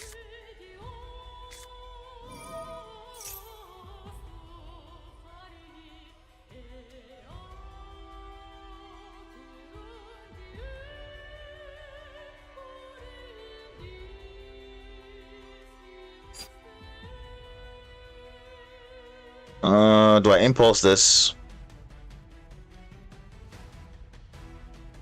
No, I think I'll wait. I think I'll just wait.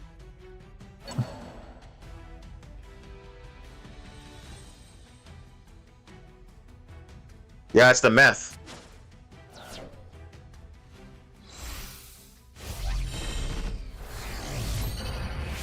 I did go over Dominus Spark already.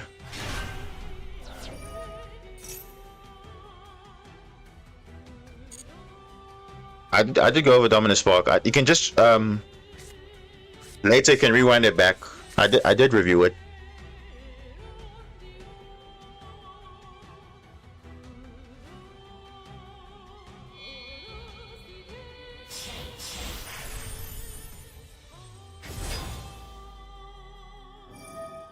Must make a choice here. Do I droll? Or do I carry, or do I just let him summon still? I think I'm gonna allow him still. Cause, or should I draw? I don't know. Maybe the smart players should draw here. I don't know.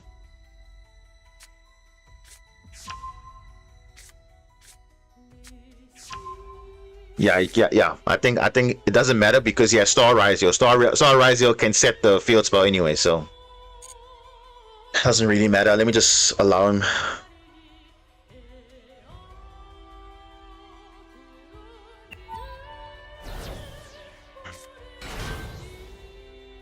Yeah, Karma Cannon is much better than actually Simultaneous right now.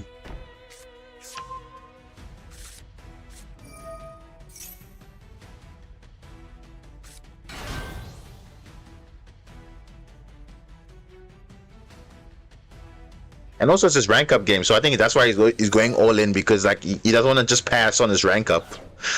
It's kind of a waste there.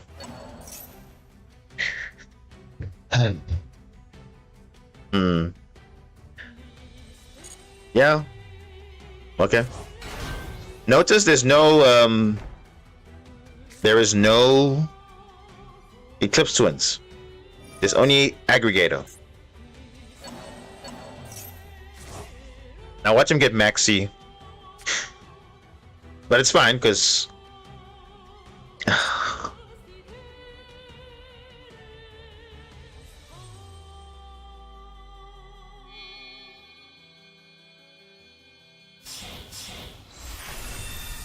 it's fine.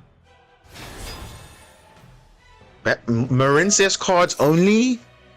Come on, bro. Not even a Mermail card? Not even a Mermail card. Oh! Evenly matched. Hello. Hello. Okay, we have to bait this out first. There's probably a purification there, so I don't want to take chances. There might be purification given that there's a Futsu on field. Because I'll kill the Rizal Cross at least, and I know I'm good. What is this? Prayers into what? What? Why?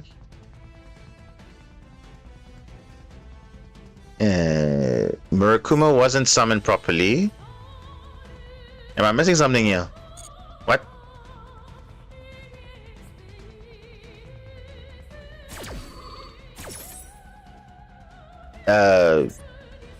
Only Habakiri was summoned properly. Murakuma was not. Or Masa?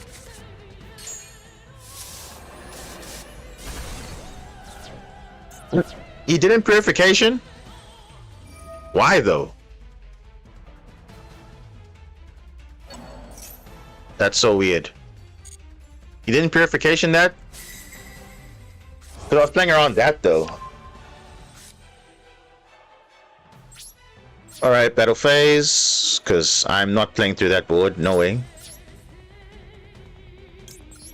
Just get rid of most of the stuff going.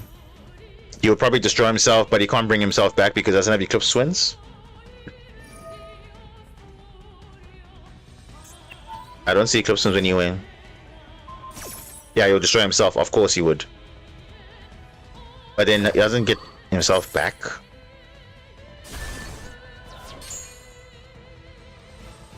I mean, he'll keep Futsu on field. Yeah, that's fine. Yeah.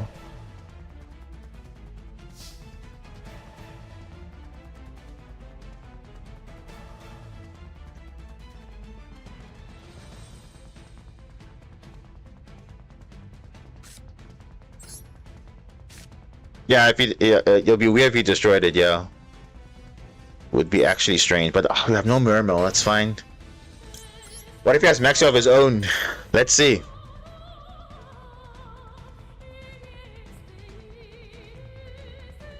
That'd be interesting.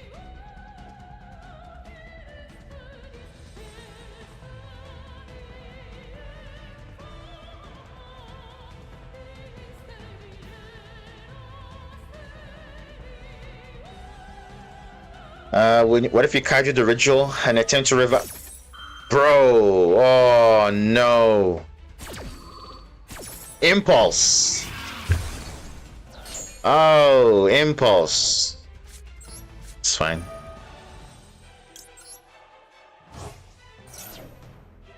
Maxi. No, it's actually the purification engraved that's asking what's happening.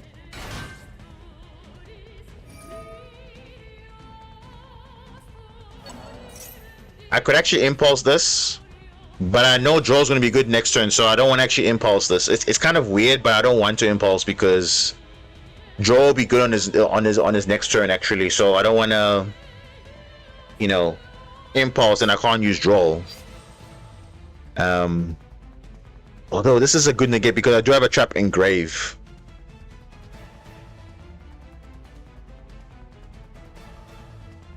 And it's fine. I'm gonna banish the field anyway, so it's fine. I'm gonna banish the field. He's just getting bars on field, but it's not. He's getting follow up, but it's not gonna do anything. Our board's gonna be more than enough. Yeah, it's fine. And just to be sure.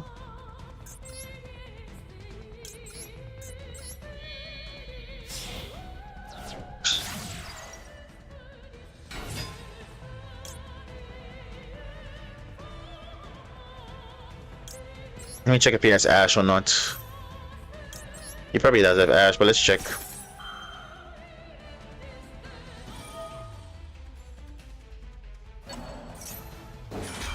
Okay.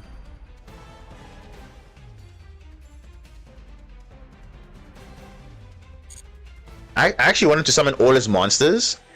Then he just gets a nice board wipe and then that's it. Realizing he doesn't know. But I know. Oh, there's the Mermail card. Hello? Oh my goodness. Yeah, I think this is still fine. He's used Impulse already. Ghost Spell? It's fine. I do have Aqua Angel as another extender, so either way it's fine. Yep. You can revive Habakiri, but that's not gonna do much. You could have Nibiru as well, and that'll also be kind of sucky, but we'll see. No.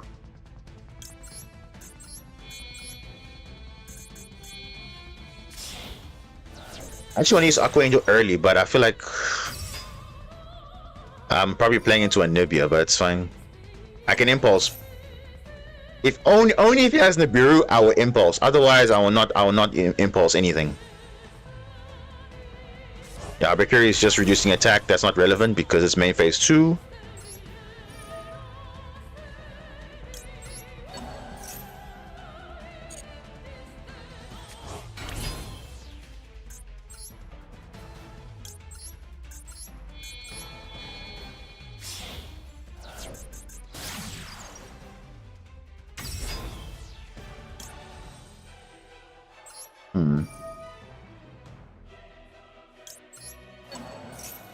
Already used this effect already, so I can't. I can charge you one of the Mitsurugi monsters, but yeah, that's fine too.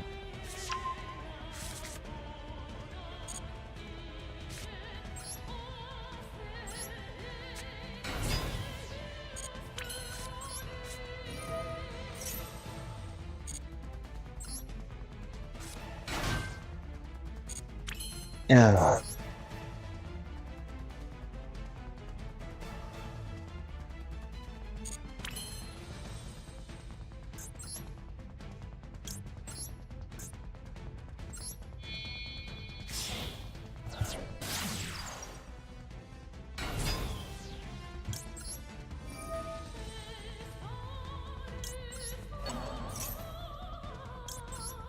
Let's see what his hand is looking like in terms of follow-up.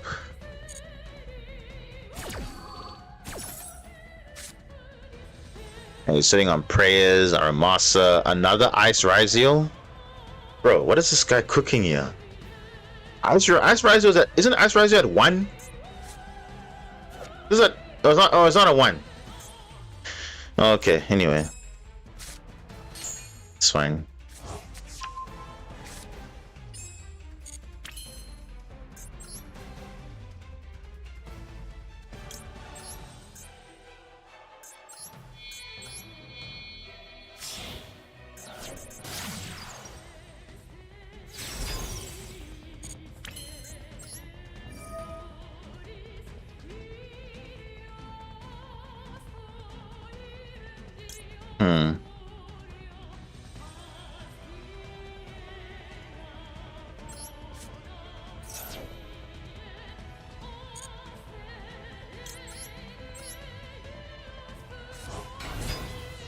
No. I think ice is not because I see another ice here, so I don't think ice is at 1. I think that I'm confusing it with OCG, if I'm not mistaken. Yeah.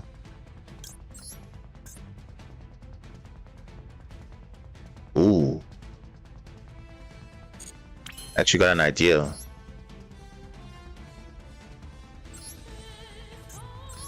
Let me trigger one of these. Because I don't want to kaiju these guys.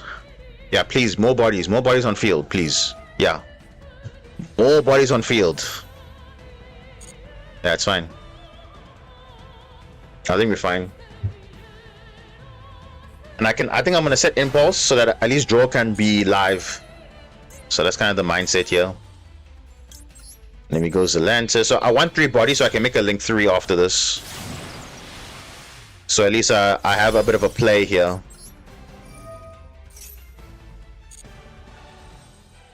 Yep. Thank you.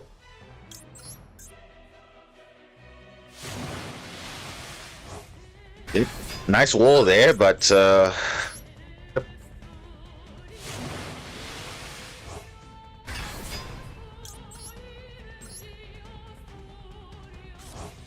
now in another scenario, I could have obviously done the same thing, but obviously kaijuing the Rizio detonator. But I like no, rather just go for the safe play.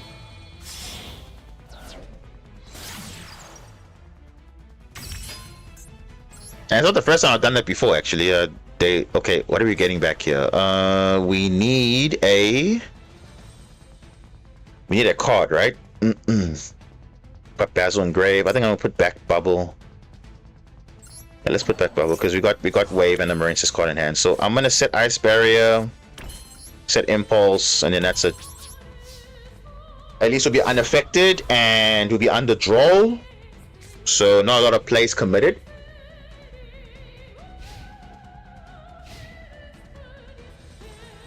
Let's see what he draws.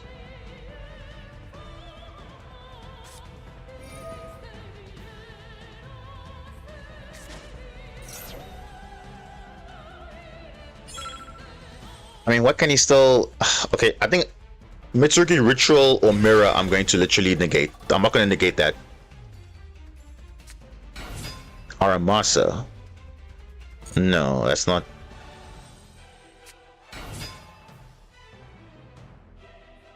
Oh. Okay. Wait. Why? You can't activate ice? What's going on here? Am I missing something? Oh yeah, I use impulse from the hand. I forgot. Exeter Knight. That's easy. Very easy. You can't use Exeter Knight because it's a light fiend. Bro, what am I missing here? He can't use Exeter Knight because he's a light monster. You can't use X-Rizio because he's a light monster.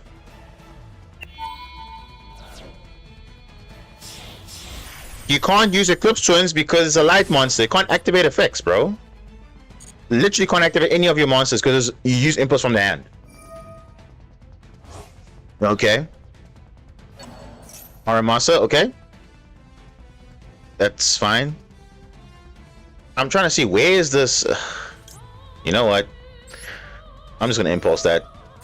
I don't know what you're on, bro. No, the thing is, he's playing Dominus Impulse, but Ryziel clashes with Dominus Impulse. Ryziel clashes with the fact that he's running light monsters. That's the problem. Oh.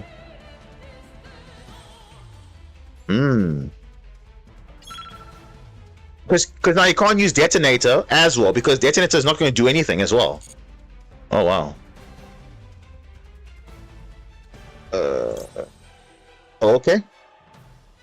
Maybe you should allow it? Nah. It's fine. And just to be sure, let's just be unaffected. Yeah, no time, yeah, but we literally got this. His mistake was using Dominus Impulse. That was his mistake. You can't use Detonator. We can destroy Detonator, and that's GG. That's it. He literally played himself. He thought, no, it's fine. I'm gonna use Impulse on Pascalis, which is fine, but you should have rather set the card. You get what I'm saying? Like, because you know he's playing Ryziel and Mitsurugi.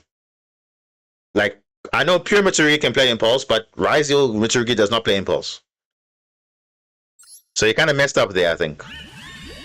He literally messed up. And again, you see what I'm talking about, not understanding your own deck.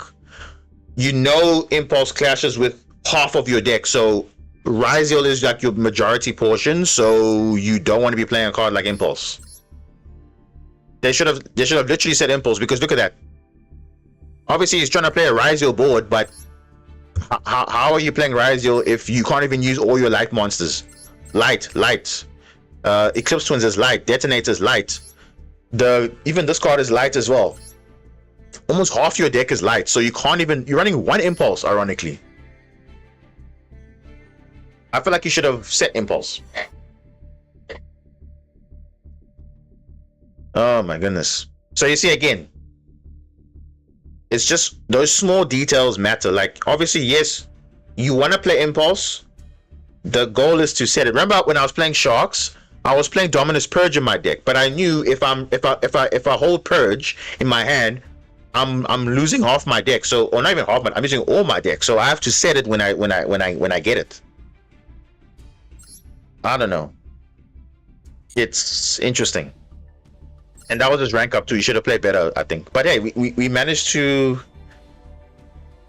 do something there, so.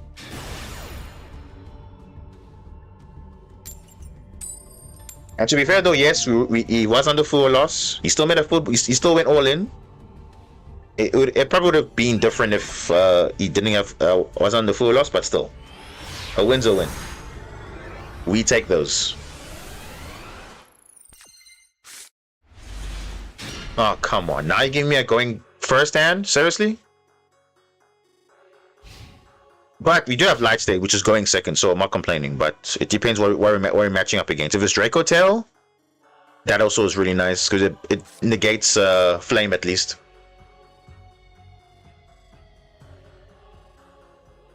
But still, this is more stronger. End phase. Nothing. What? Oh, look at that. Imprim is useless now. Okay. It's fine.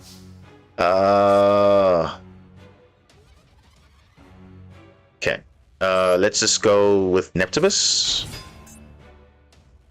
No hand traps. Okay. And there we go. Normal summon Neptibus. But the thing is, they know. I don't know, man. Like, it's so rare that you see people scoop like that. Like, you scared of a prince, bro. Like, what are you playing? Look at that branded Mitsurugi. There's no way they're brick, bro. There's no way. There's no way they're brick. There's no way. Look at this deck, bro. This is a 60 card deck. You're telling me that they did not open anything? Yeah, Minstrel is usually the way. But remember, if you're going second, So remember, here's the trick. If you're going second, you always will make Poseidra first, and then you go from there. Because I had an extender, so worst case, if Poseidra leaves the field, the Dragon Lord, it comes back. Bro, how did they have no play? I'm trying to understand that. That doesn't, like, okay. You did brick with all 5 traps, probably. But Imperm though, Imperm's not a brick. It's a play. You said it at least, but I don't know. Oh, rank up for someone. Jupiter, let's see.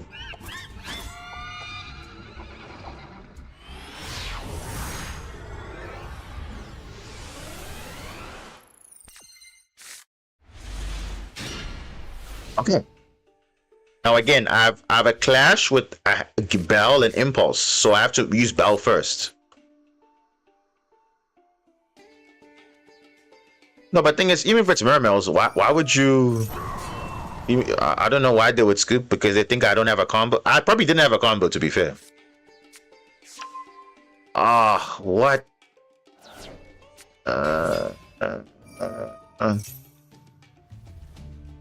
Oh wait, from the Hand of Grave?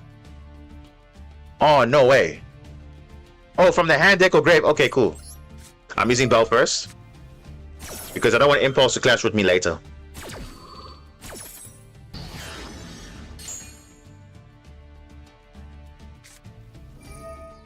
Ah, damn it. Damn, bro. Bye, Impulse. Bye.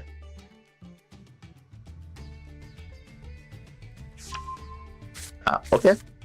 That is smart. Getting rid of the starter. Okay. Oh, okay. I guess that was enough. Hey, Aqua Angel. Nice. That's better than nothing. And I can see your hand as well. You look at my hand, I look at yours. I think that's fair, right? You look at mine, I look at yours. I think that's fair, though.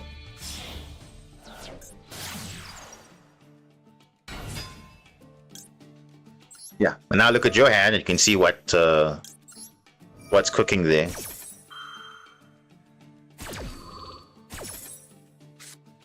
Oh, whoa! Look at that, Nibiru.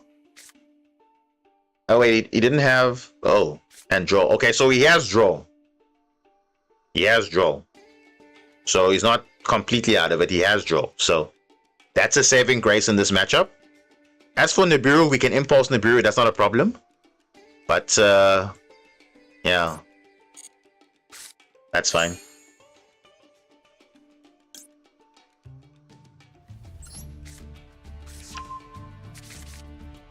Draw.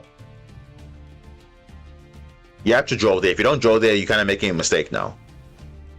You're making a mistake if you don't draw. This is a good time to draw.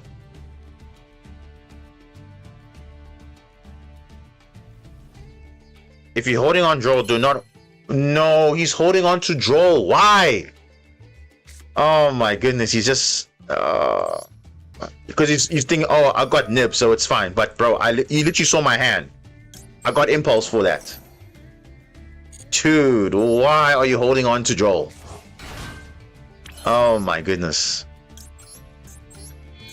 So, that is just bad. I'm just saying. That's a very bad mistake from him. He shouldn't have done that. And now he's getting screwed over now. You see, not understanding the deck is sometimes in their favor. Because remember, he's kind of checkmated already, because whether he saw impulse in my hand. So he knows already I have an answer for him. He knows already. He knows already. So the best thing for me is to literally keep that monster on field, because I can literally impulse and then I can do that. Don't know.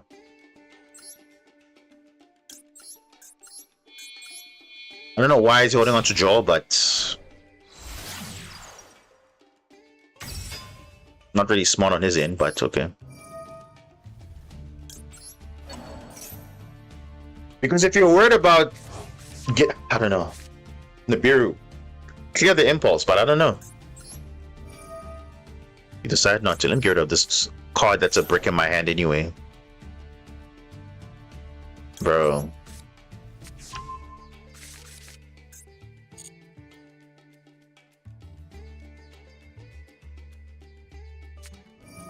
Now he draws. Bro, I'm at the end of my combo. What? Oh my goodness, this is funny. That is so funny. I'm literally at the end of my combo. Like the time I searched dive, that was a good time to draw. Now you're drawing now, it makes no sense. You just wasted a card now for no reason. For me, the first thing you add, I'm drawing. If it's worthwhile drawing, I'm gonna draw. I'm not gonna wait. Oh my goodness, my turn's done.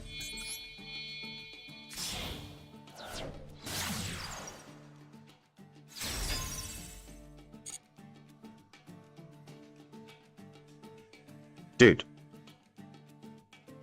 you're about to waste literally 2 cards. Yeah. Did I use impulse from the no, I didn't. So I kind of want to keep my options open. Yeah. Yeah, I can keep wave in my hand. So you'll think this is impulse. So, and obviously I'm not going to crash into battle because I know better. Because mind games, Nibiru. Hey. If you're in Nibiru here.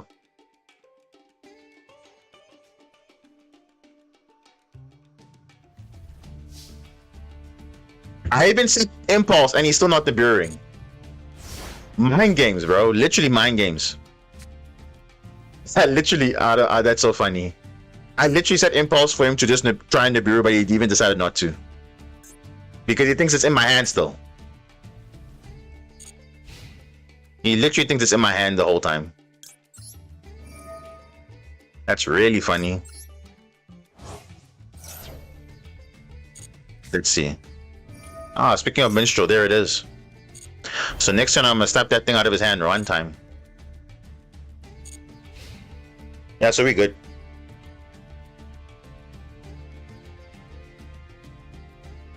I'm probably gonna use the impulse, but we'll see.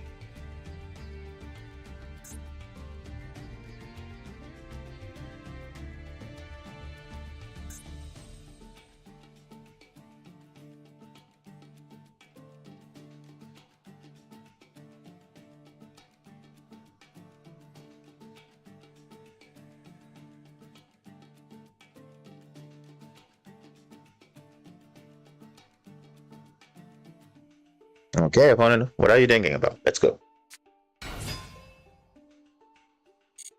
Okay, so the other card is Nibiru and what? I don't know.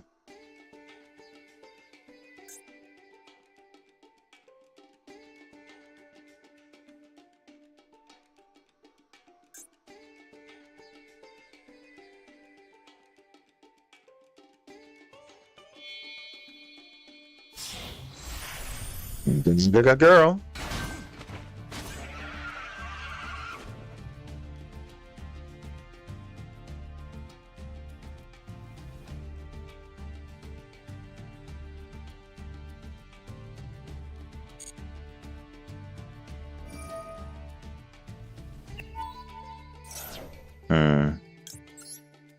I think I'm gonna negate that because I don't want any funny things here.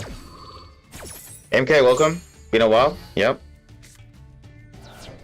Not yet. I'm still waiting on some feedback still because I want to be sure that people actually want it, so I haven't created one just yet.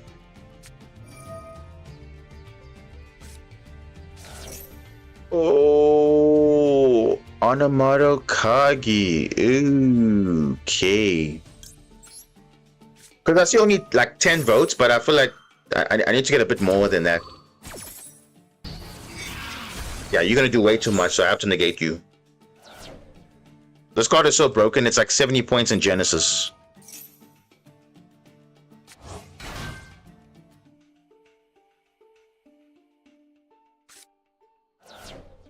What? Rizio? Uh-oh. Well, there it is. 2 level 4s equals dual drive equals combo. Damn. Okay. Banshee. Well, I'm unaffected, so it's fine. We'll see what happens. I mean, New Year's okay, not too bad. I mean,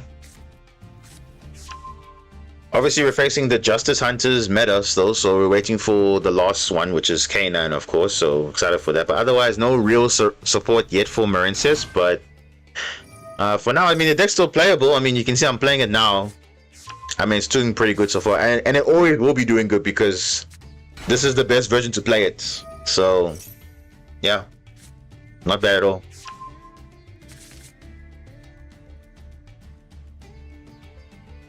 But yeah.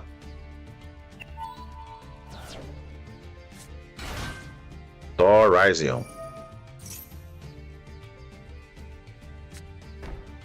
Bro, how... He happened to have Ice Rizio? That's insane, though.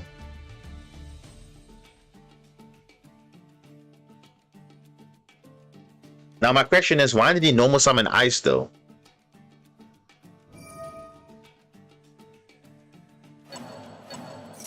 He sends Detonator, not Eclipse Twins? Interesting.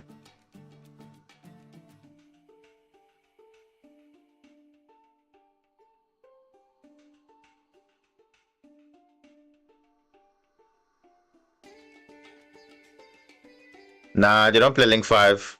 And plus, they're locked into rank 4s anyway, so you can't make Goddess anyway. Because all the Rizios locked him into rank 4s.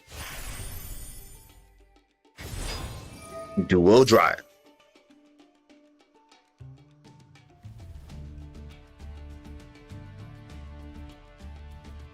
I mean, imagine Rizio Link summoning. That kind of goes against what they're doing, so... Because they realized they made a mistake with making generic stuff that just can play any deck you want. And so it's like, whatever.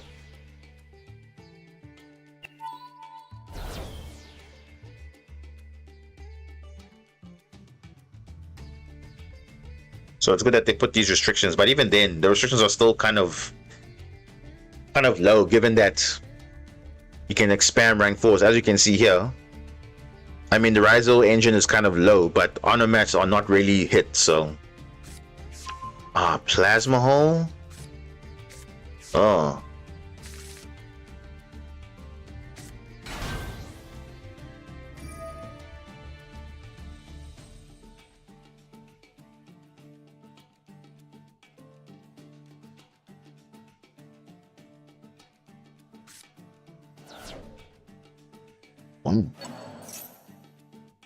Throwing away Max C. Maybe he has another one.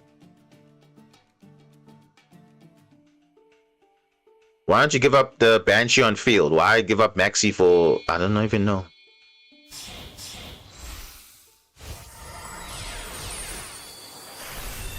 Detonator. 3100, not 32.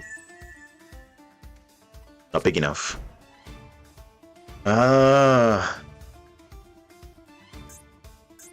Is he gonna make Utopic?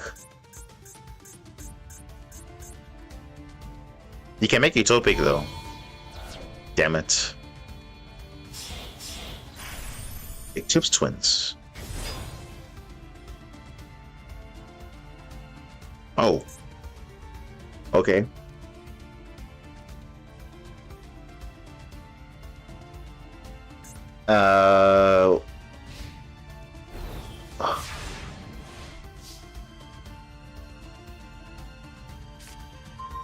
Oh, Dark Ruler, perfect. Like, actually perfect, though.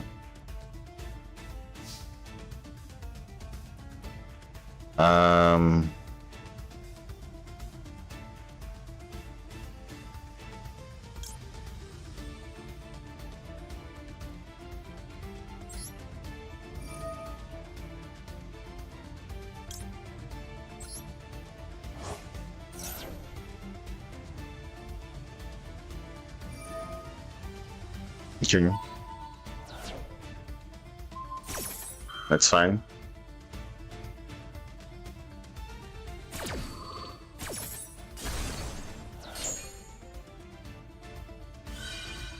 You didn't cross early. No way, bro.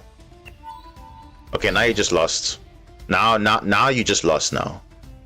Bro, what am I seeing here? Oh my goodness. Yeah, let me just Dark Ruler first, because I don't want any funny things.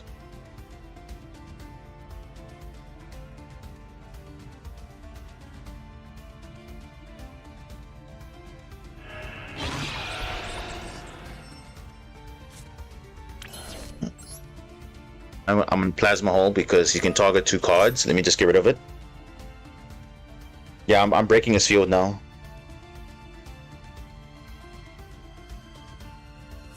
Yeah. Unless he can Xyz summon, which I'm pretty sure. Wait, what?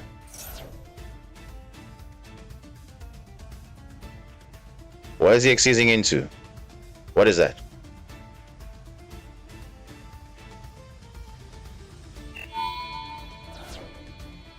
What the? What is this? Whoa, Draco Future. Whoa. 3 Xyz monsters with the same rank. This guy actually Xyz summoned Utopic Future. No way. Wow, that's crazy, eh? Okay. Well, that's fine. Let's just carry on.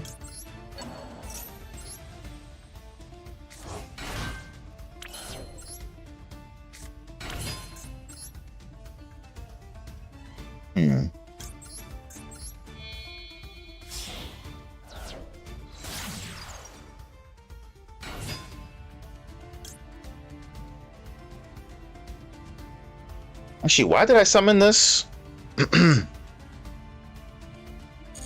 No, I need to not. I'm gonna activate that. Why did I activate that? I don't know why I summoned that minstrel.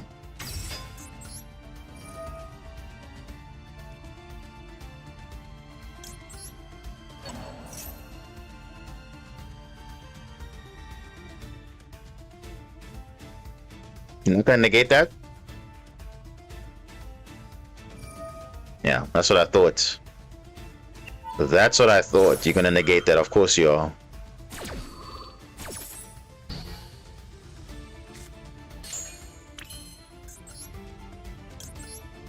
Alright. Let's clear the field.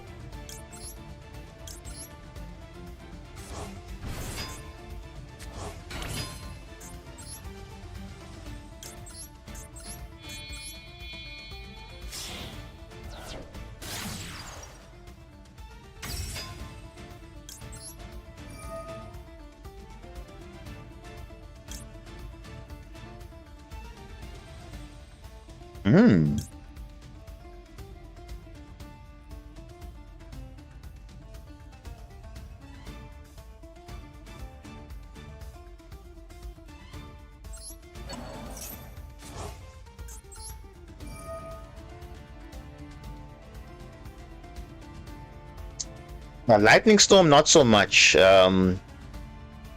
Because the thing is, the reality is, people have negates for it, though. That's the problem. That's the biggest. Oh no! Wait. Wait a second. I forgot. I don't know why I summoned this though. I should have not summoned it.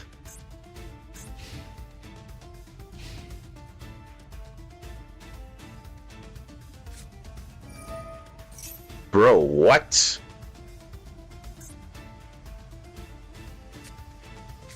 He got an honor mat card.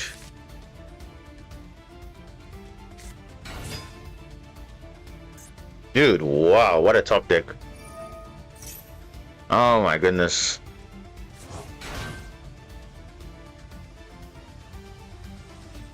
I should have normal summoned Minstrel. That was my mistake because now I didn't activate the field spell. He would have taken control of that. Then I would reborn and then yeah, I should have not done that. Because that extra body would have been making a difference.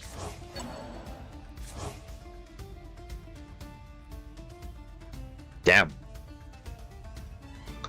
Well, that sucks.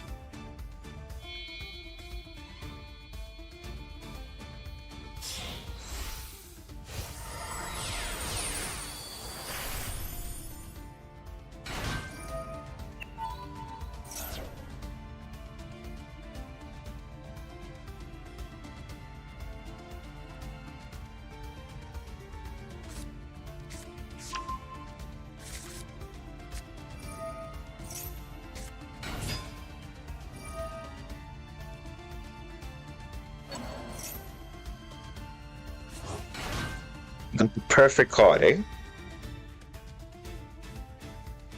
Got the perfect top deck, but then when I don't get a top deck, then I just lose automatically. So nice for them, right?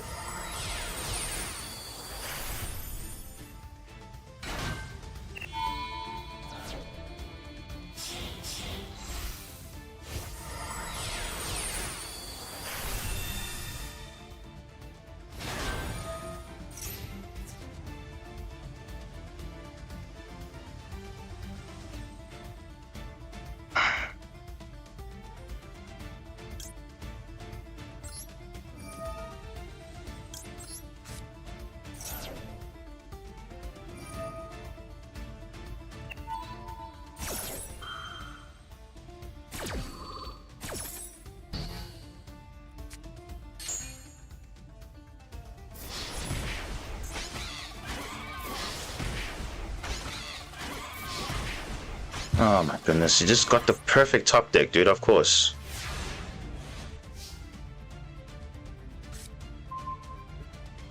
Bro, look at this. What is this top deck, bro? What is this? He gets ornamental pickup, I get max C, bro. What is that gonna do for me? Oh my goodness. Wow, bro. And to think he had no plays earlier, now all of a sudden he has plays because he opens a perfect top deck. Oh my gosh, bro. Like, what is this game, bro? Like, what is this? What am I supposed to do with this? He got a perfect top deck. Where's my top deck, though? Where is even a Marincis monster? I could have at least done something. But no. This card is late. It's literally late.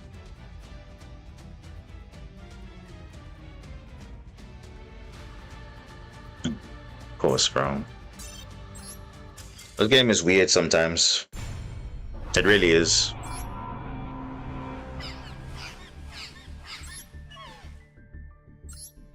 Where's all my extenders? No extenders.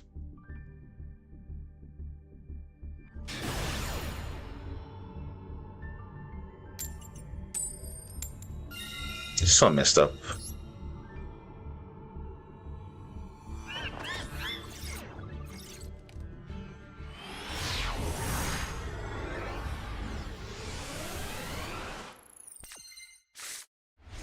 Oh, look at that. Now I get... Oh, gosh, bro. Where was this hand earlier? You see, you got two normal summons. Blue Tang or Neptibus? Neptibus is better.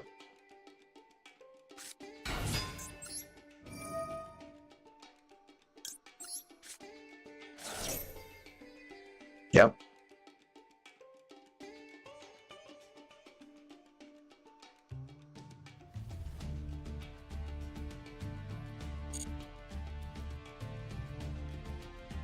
Wait a second.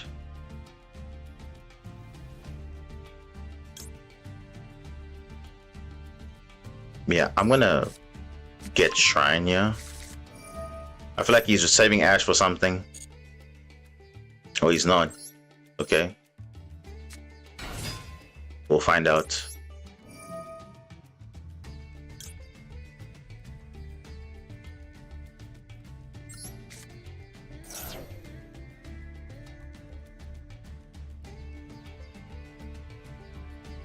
What is he holding on to Imperm for?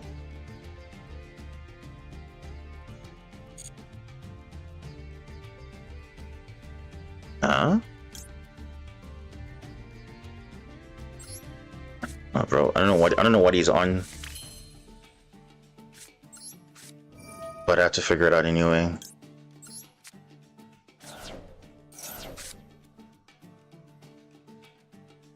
I want to purge. It's Odeon. Oh, okay. It's Odeon support. He's got two of them, even too. So dominating, this doesn't make sense. It really doesn't.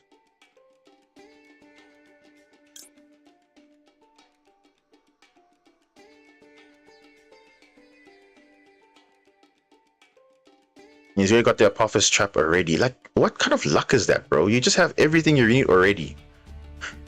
And if he gets Imperm to death, he still got plays though.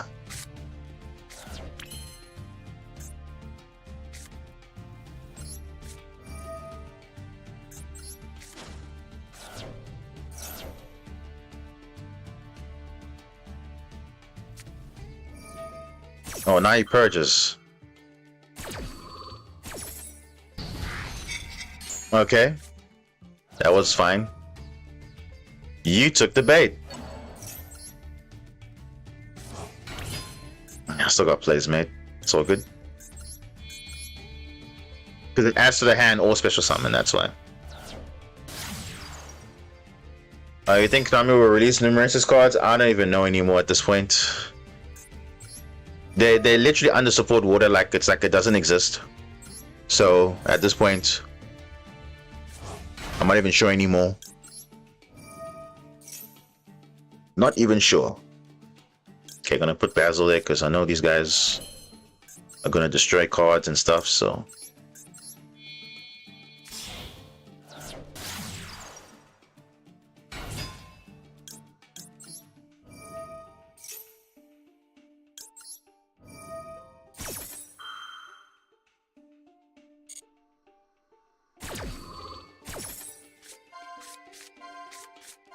Ah, Aqua Angel, there we go.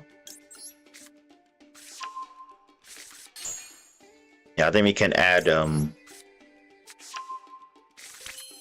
ocean.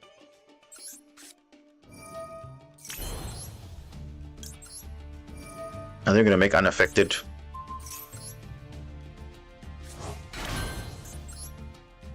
I think that will be the play, yeah.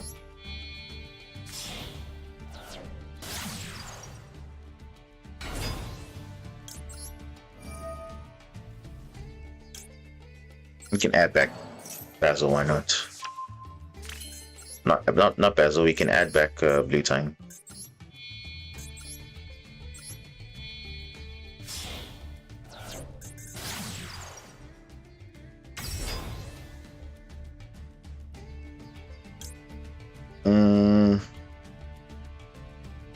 No.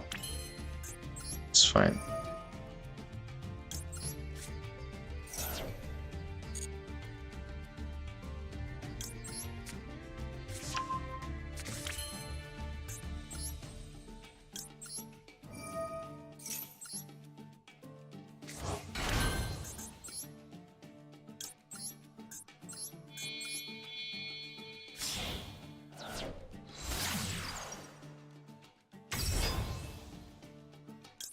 Now we've seen the end already. It's fine.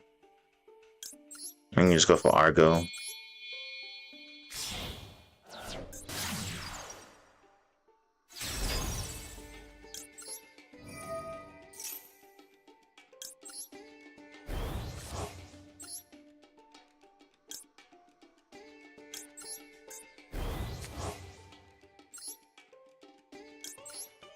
That's it.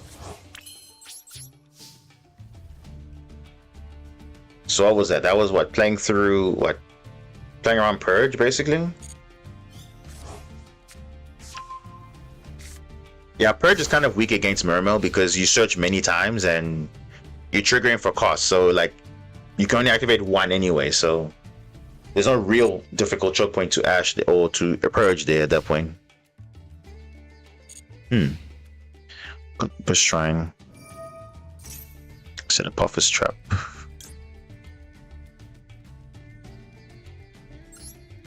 I think I have to say no to that.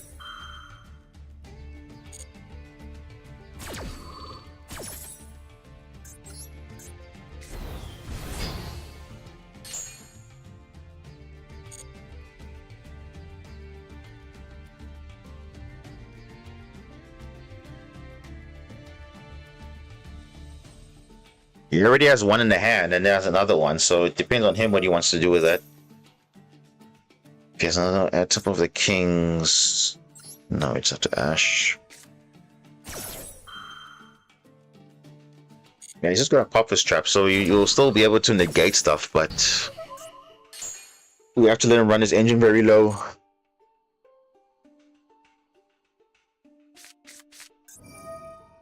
Oh my goodness, he's got the... Bro, he's got the Anubis? Are you kidding me? It's kind of broken now. Man with the mark.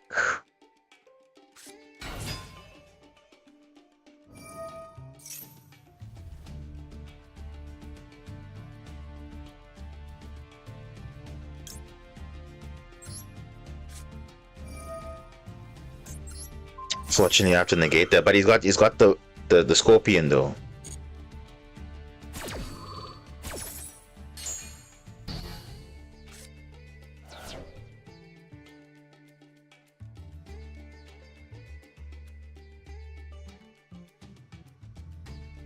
Oh gosh.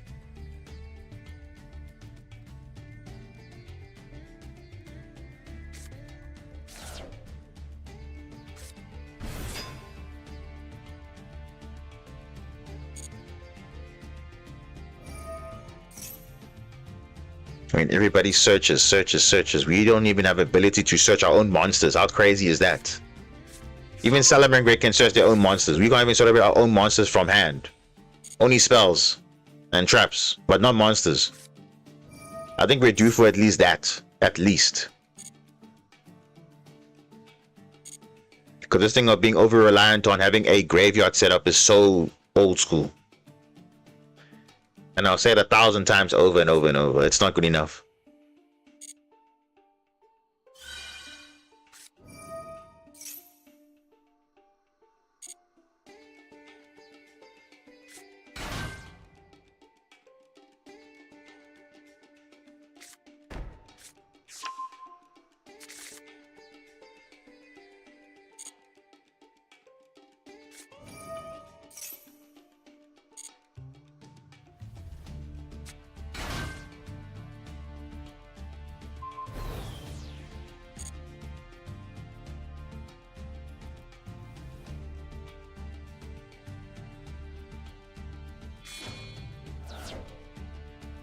And look at that. Field spell is dealt with so easily.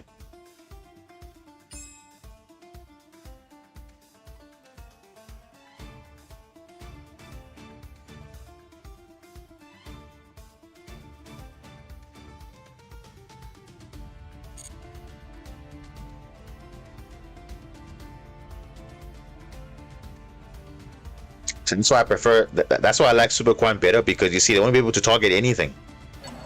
But it's the same thing. They can't. It's non-target anyway, but still, because they can't get rid of Magnus that easily. You see, this is not good enough.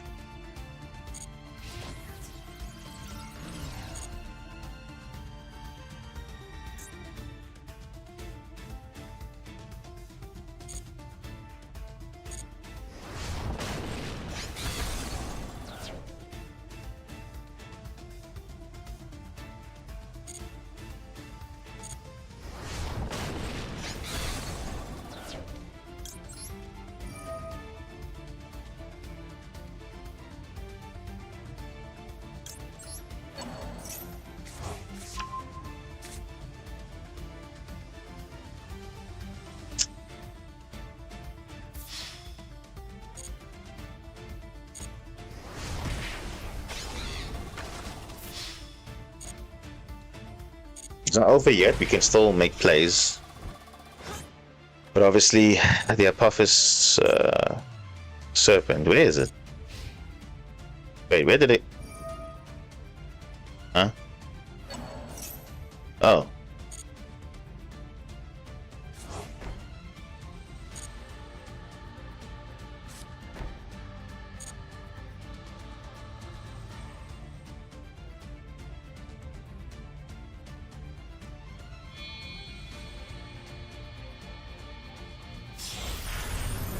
They're making Typhon, bro. Really? What's that gonna do? You can't even use Typhon, bro. Again, like, what is going on here? You can't even use Typhon, bro.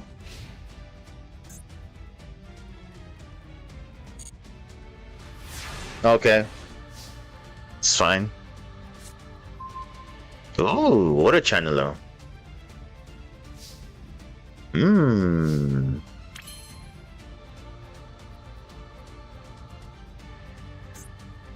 Okay.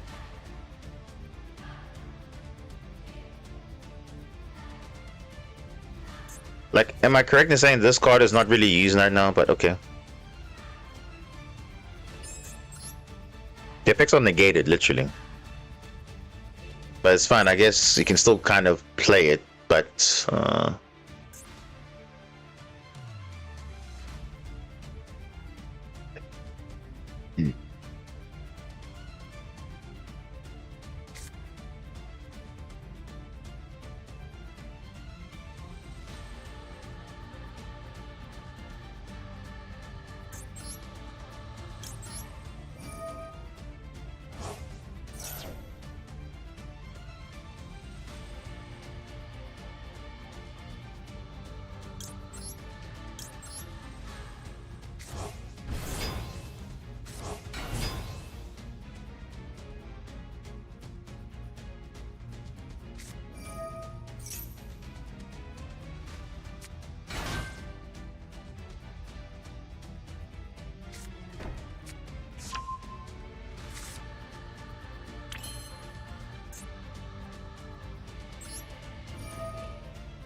Oh my goodness, again.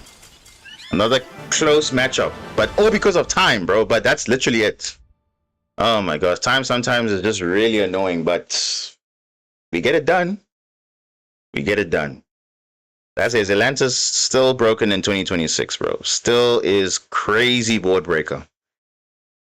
And don't forget also the honorees Atlantis also. This card is also busted. It's crazy. So you're probably wondering why it didn't actually work. Because I was really unaffected, so that's why I didn't even destroy it. Even if it did destroy it, I'll revive back 3 bodies, still the same thing, but it was over. But you see, the problem with me is that I know I can beat most of these guys, but the problem is time is also my worst enemy. So you can do all you can, but it's literally just sometimes time is not enough. But you literally have the full play out in your head what you want to do, but the time is not allowing you because you have to click a lot of things, confirm. Even if it's the only card in your deck, you still have to confirm it. I mean, what the hell? Like, a lot of things just really don't make sense. But, yeah, that's how it is. But again, crazy duel against, look at that, full-on Odeon.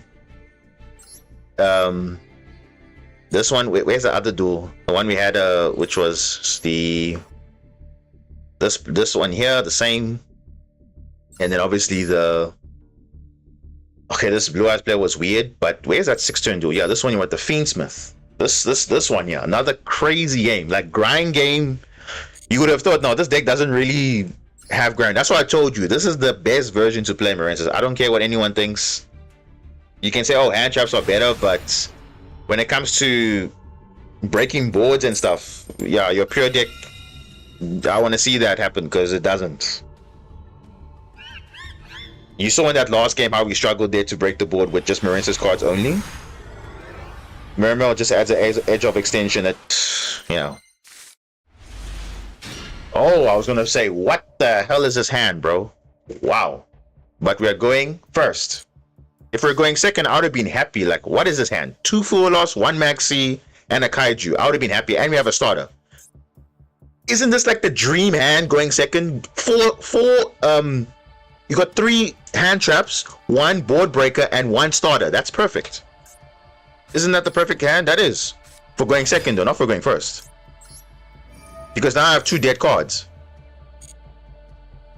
Which is a problem. So why can't I get this hand going second all the time? Because I can actually draw it, though. Oh, look at that. It gets... Fua, of course, dude. Look, you see, he gets Fua, but now, if I was going second, I would have been happy, though. Oh, man.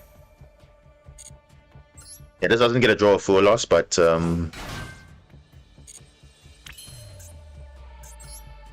I guess this is get follow-up, right? Yeah, let's just get follow-up. I mean... For worst case, we can push to the board and see what the opponent is on, but if it's Draco Tail or something, I'd rather stop because I don't know what that is.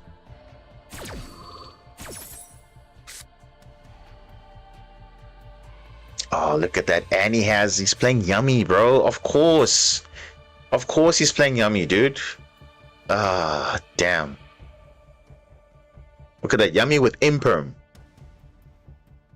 And he probably just drew that now also because... Oh, wow. What a hand. Starter and Extendo. Now, you see, if I was going second... imagine this. If I was going second, guys, I would have an answer for his turn and also for my turn because I'll probably Full Loss on his turn and I'll Maxi on his turn as well. So it will be like double-edged sword against them. But now, 2 dead cards. I can't do anything. Full Loss dead. Unfortunately.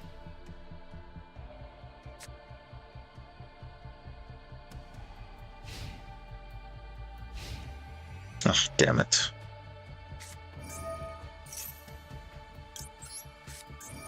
Bro, if you drew into an Ash, he's just the best player of all time. What? The one of Call by the Grave. He drew that? Oh my goodness. Talk about top decking, bro. Seriously, what is this top deck like? Oh my goodness. What are the odds of that, dude? And oh my goodness. I literally saw his hand. He didn't have Call by the Grave, nothing. Now he has Call by the Grave all of a sudden? Wow, bro. Make that make sense. Oh my gosh. Now he's just gonna win now. You know he's gonna win. It's literally over. If he plays that, if he wait, he's not playing the field spell, why not? Why is he not playing the field spell?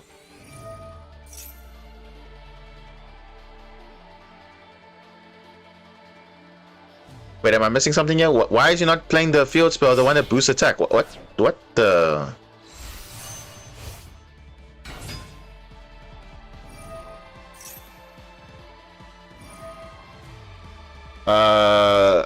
What? Why?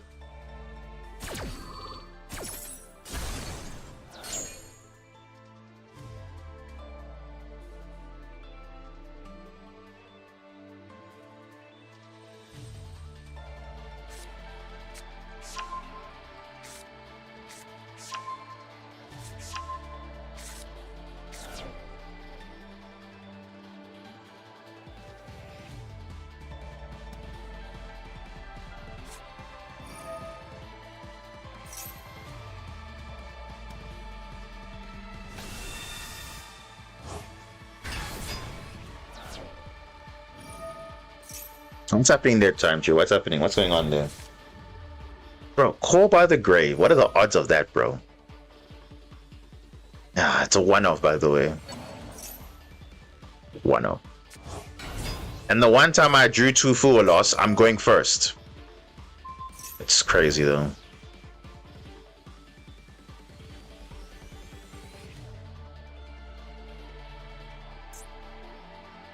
Bro, am I missing something here? Why doesn't he have lethal damage on field?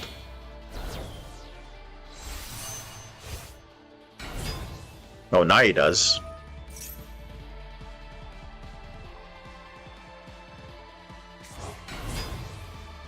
Ugh, this game is so weird, bro.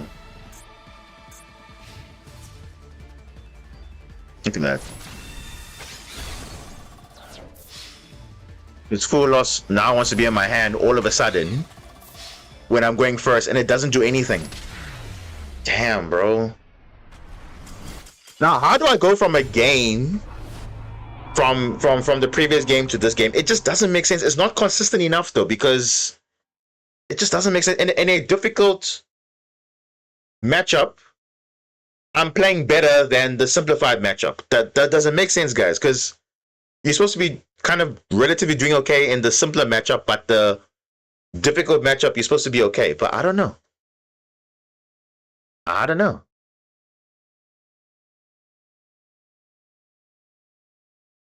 Why are you trying to race a Ferrari with the Beetle? That's not the point, though.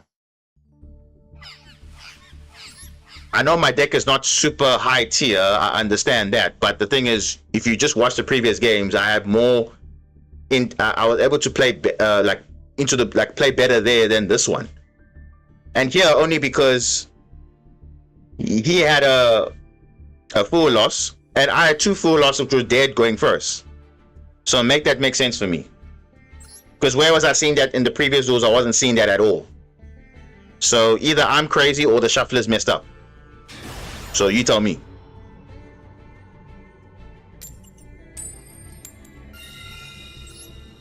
Because I never had that kind of hand before.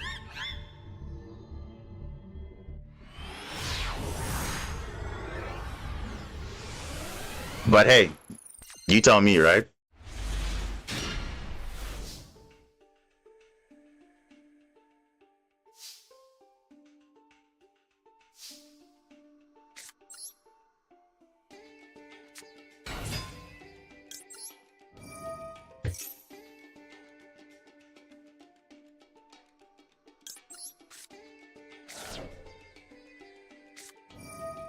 Full loss again.